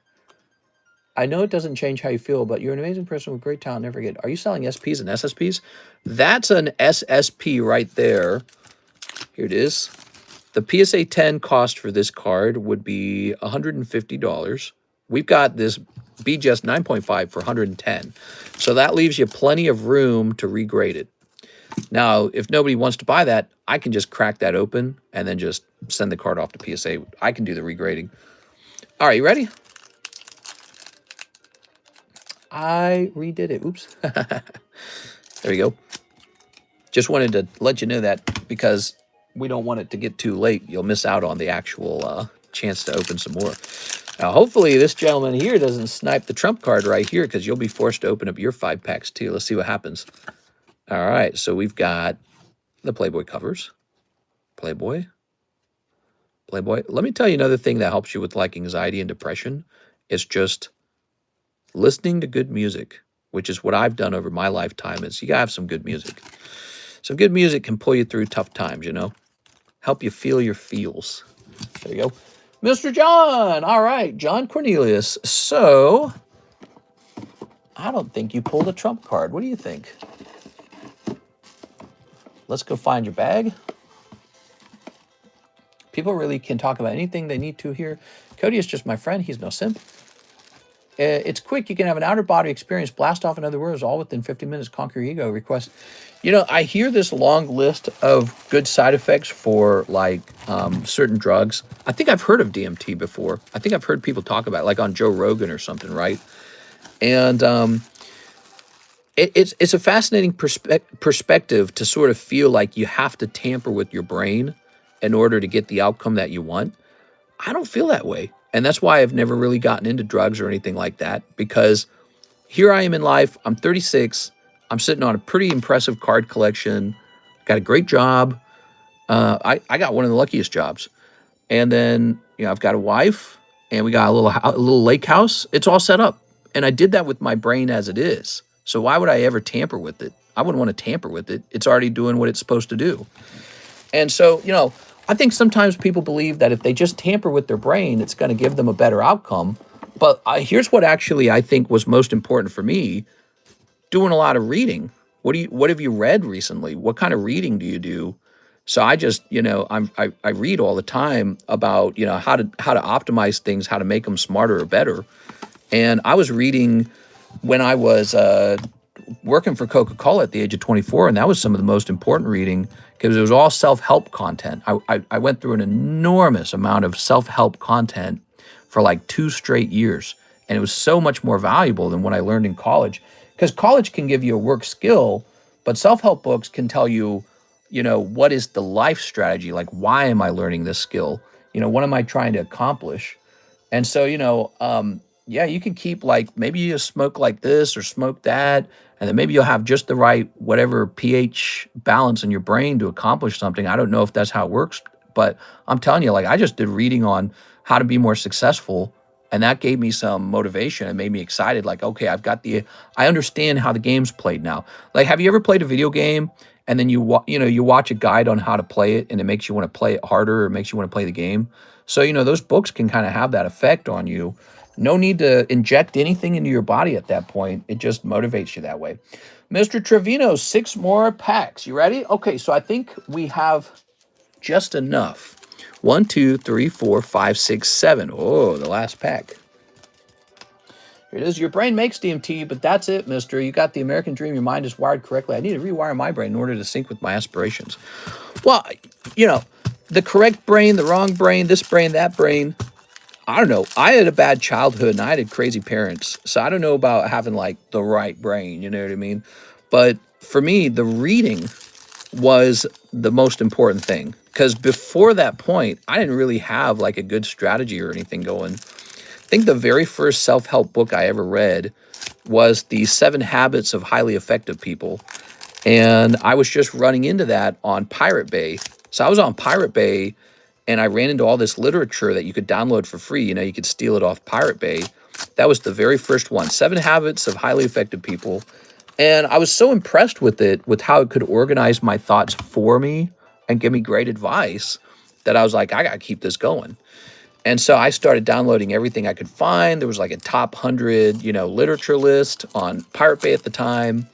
And so there was like this transformative period in my life where I listened to all of it. It was all audiobooks, by the way. I listened to like every single audiobook I could get a hold of that was nonfiction. You know, like Lord of the Rings is just a story about good and evil in the ring. But nonfiction is like opening up a college book, you know what I mean? Opening up the news. And it was a very transformative time period because my brain was getting injected, not with DMT, but with the ideas and the wisdom of guys who were much older than me and who had succeeded in life. And they knew what needed to be done for you to succeed as well. So I was injecting my brain with ideas and, you know, perspective. And that's really, really, really powerful. Because, you know, that's kind of the idea of hallucinogen, right? Like perspective, right? Oh, you'll defeat your ego or something like that. Like many people won't defeat their ego because they can't even grasp the concept of what, you know, in the abstract, they can't understand what does that even mean.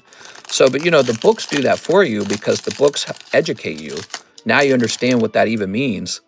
And you can defeat your ego just through like understanding, you know what I mean?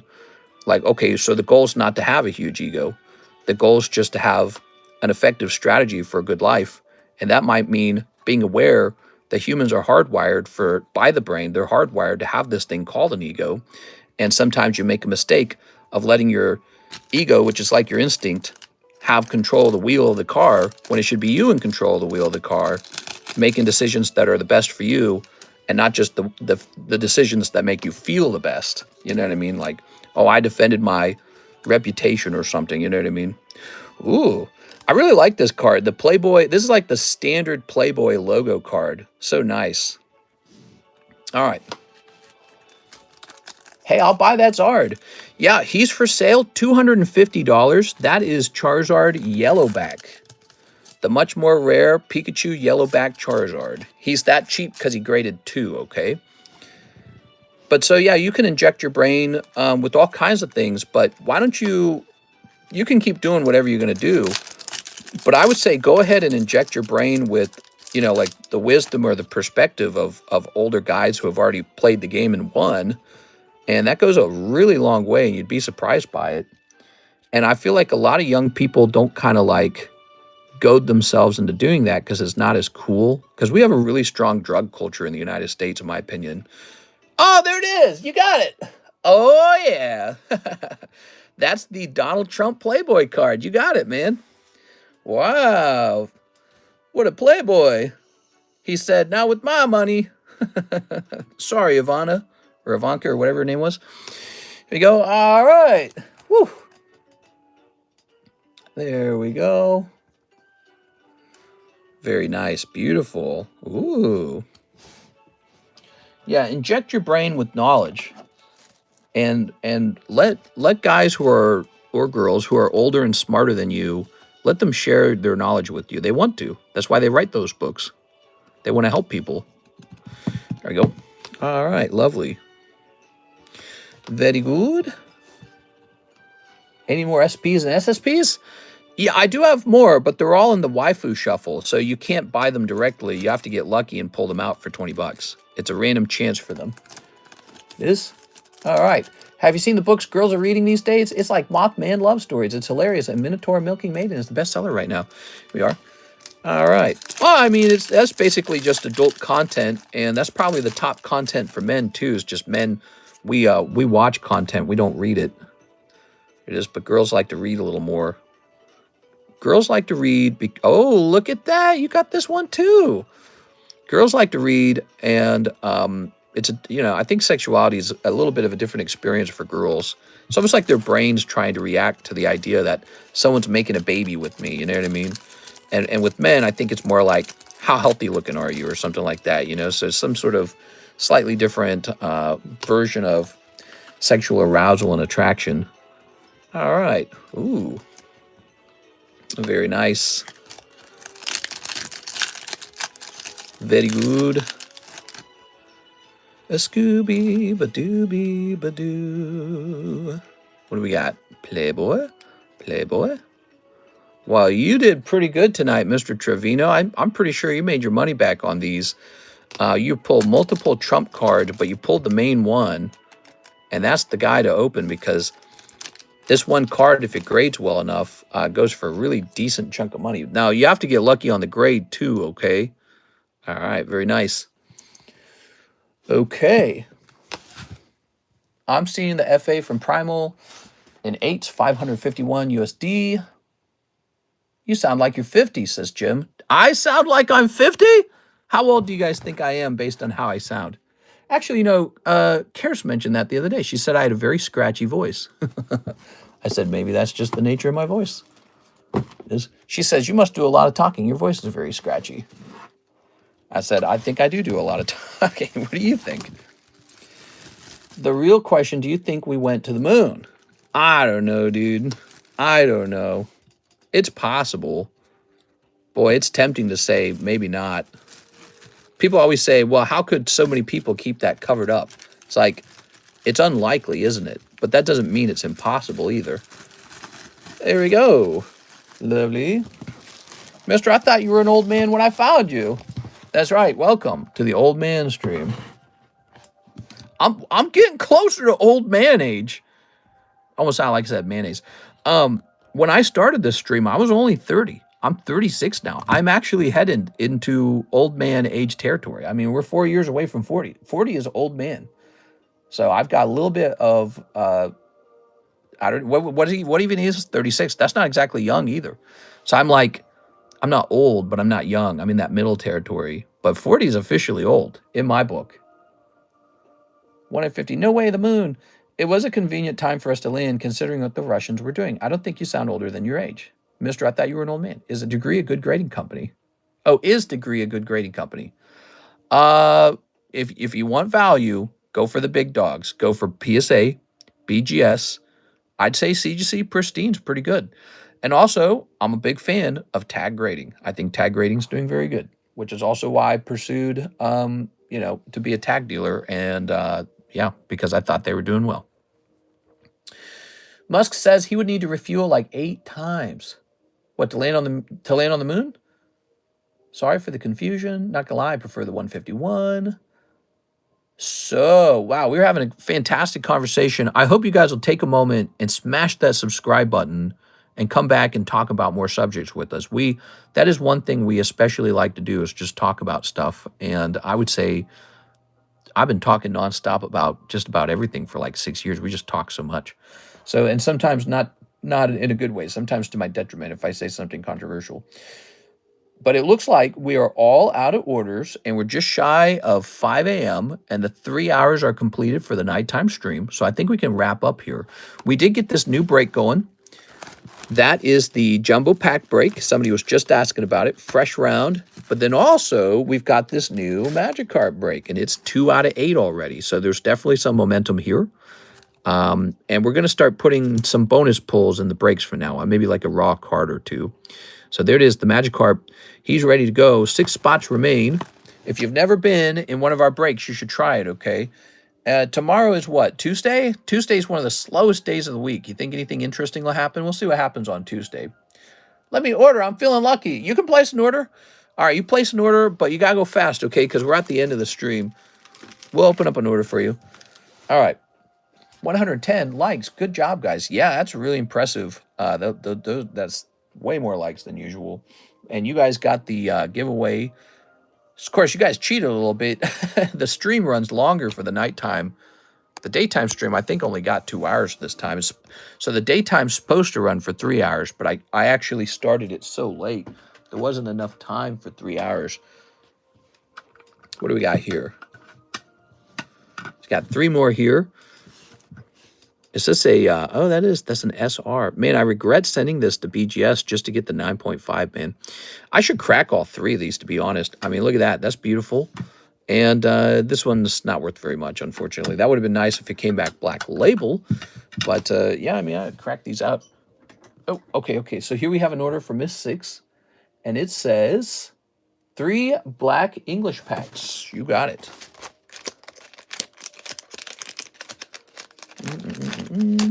Let me get a fresh box. Okay. So,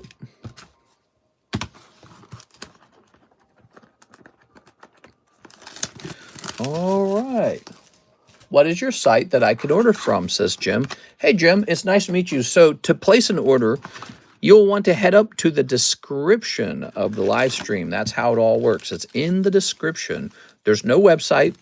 There's no website. You just send money directly to me, like over Cash App, for example. But we also have other options like PayPal, Zelle. We really like Zelle. PayPal, Zelle, Venmo. We even accept crypto. So some people do crypto, big crypto guys out there. Crypto guys, they collect Pokemon cards. It's really cool. So we've got all kinds of options, but there's no website. And if you want the price of things, here's the price of the slab on the table, $70. And if you want the price of the booster packs, that's in the description. So, and we've been running it that way for, get this, we're in year 7 now. It's a long time. And I've got a website. We just don't use it. I've got a website, but we don't use it. We like it this way. It's very simple. It's very straightforward. It works weirdly well. There we go. Plus, you know, you go to those websites and they want you to like plug your credit card in. Some card shop wants you to plug their credit card into their janky little website. You know, that's risky, right? There you go. Maybe someday I'll ask you to do that on my website. Quick, plug your credit card in. But, you know, that's a bit risky. Putting your credit card into some, you know, small card shop's website for his Rip and Ship channel. I don't know if I'd do that myself. Here's Superior. Those websites can be hacked. And Minchino, because they don't have like the security of like PayPal. PayPal's got security out the ass. All right, but you know, those other websites are just standard small websites. They would be a great target for a hacker who wants to steal some credit cards. Okay, Miss 6, Superior and Chinchino. Not bad, actually. Got a little Chinchino AR. He's a cute card. Let's go grab your bag. You can have PayPal as an available way to pay on a website. Oh, of course. But I'm just saying, like, also if you accept, like, direct credit card payments and it's just some standard website, you know, like, that's risky a little bit. There's a lot of money involved with Pokemon cards, so I wonder sometimes if hackers will start to focus on websites like Pokemon card websites for small shops. Tucked into bed, that's why most sites should encrypt payment info, but most don't. Yeah. Well, and so you can rely on PayPal to be like insanely encrypted because PayPal is a huge target. And so they're going to have the best encryption software in the entire world, probably. Well, guys, what a nice round. I felt like the stream went by very quickly. I'm very surprised how fast it all went by. Tomorrow, Tuesday, I don't know if anything crazy is going to come in. If there's nothing exciting going on, if a new set doesn't come in or anything like that, maybe we'll have a nice giveaway for tomorrow, okay? So I'll see you tomorrow for the Tuesday daytime stream. See you later, everybody.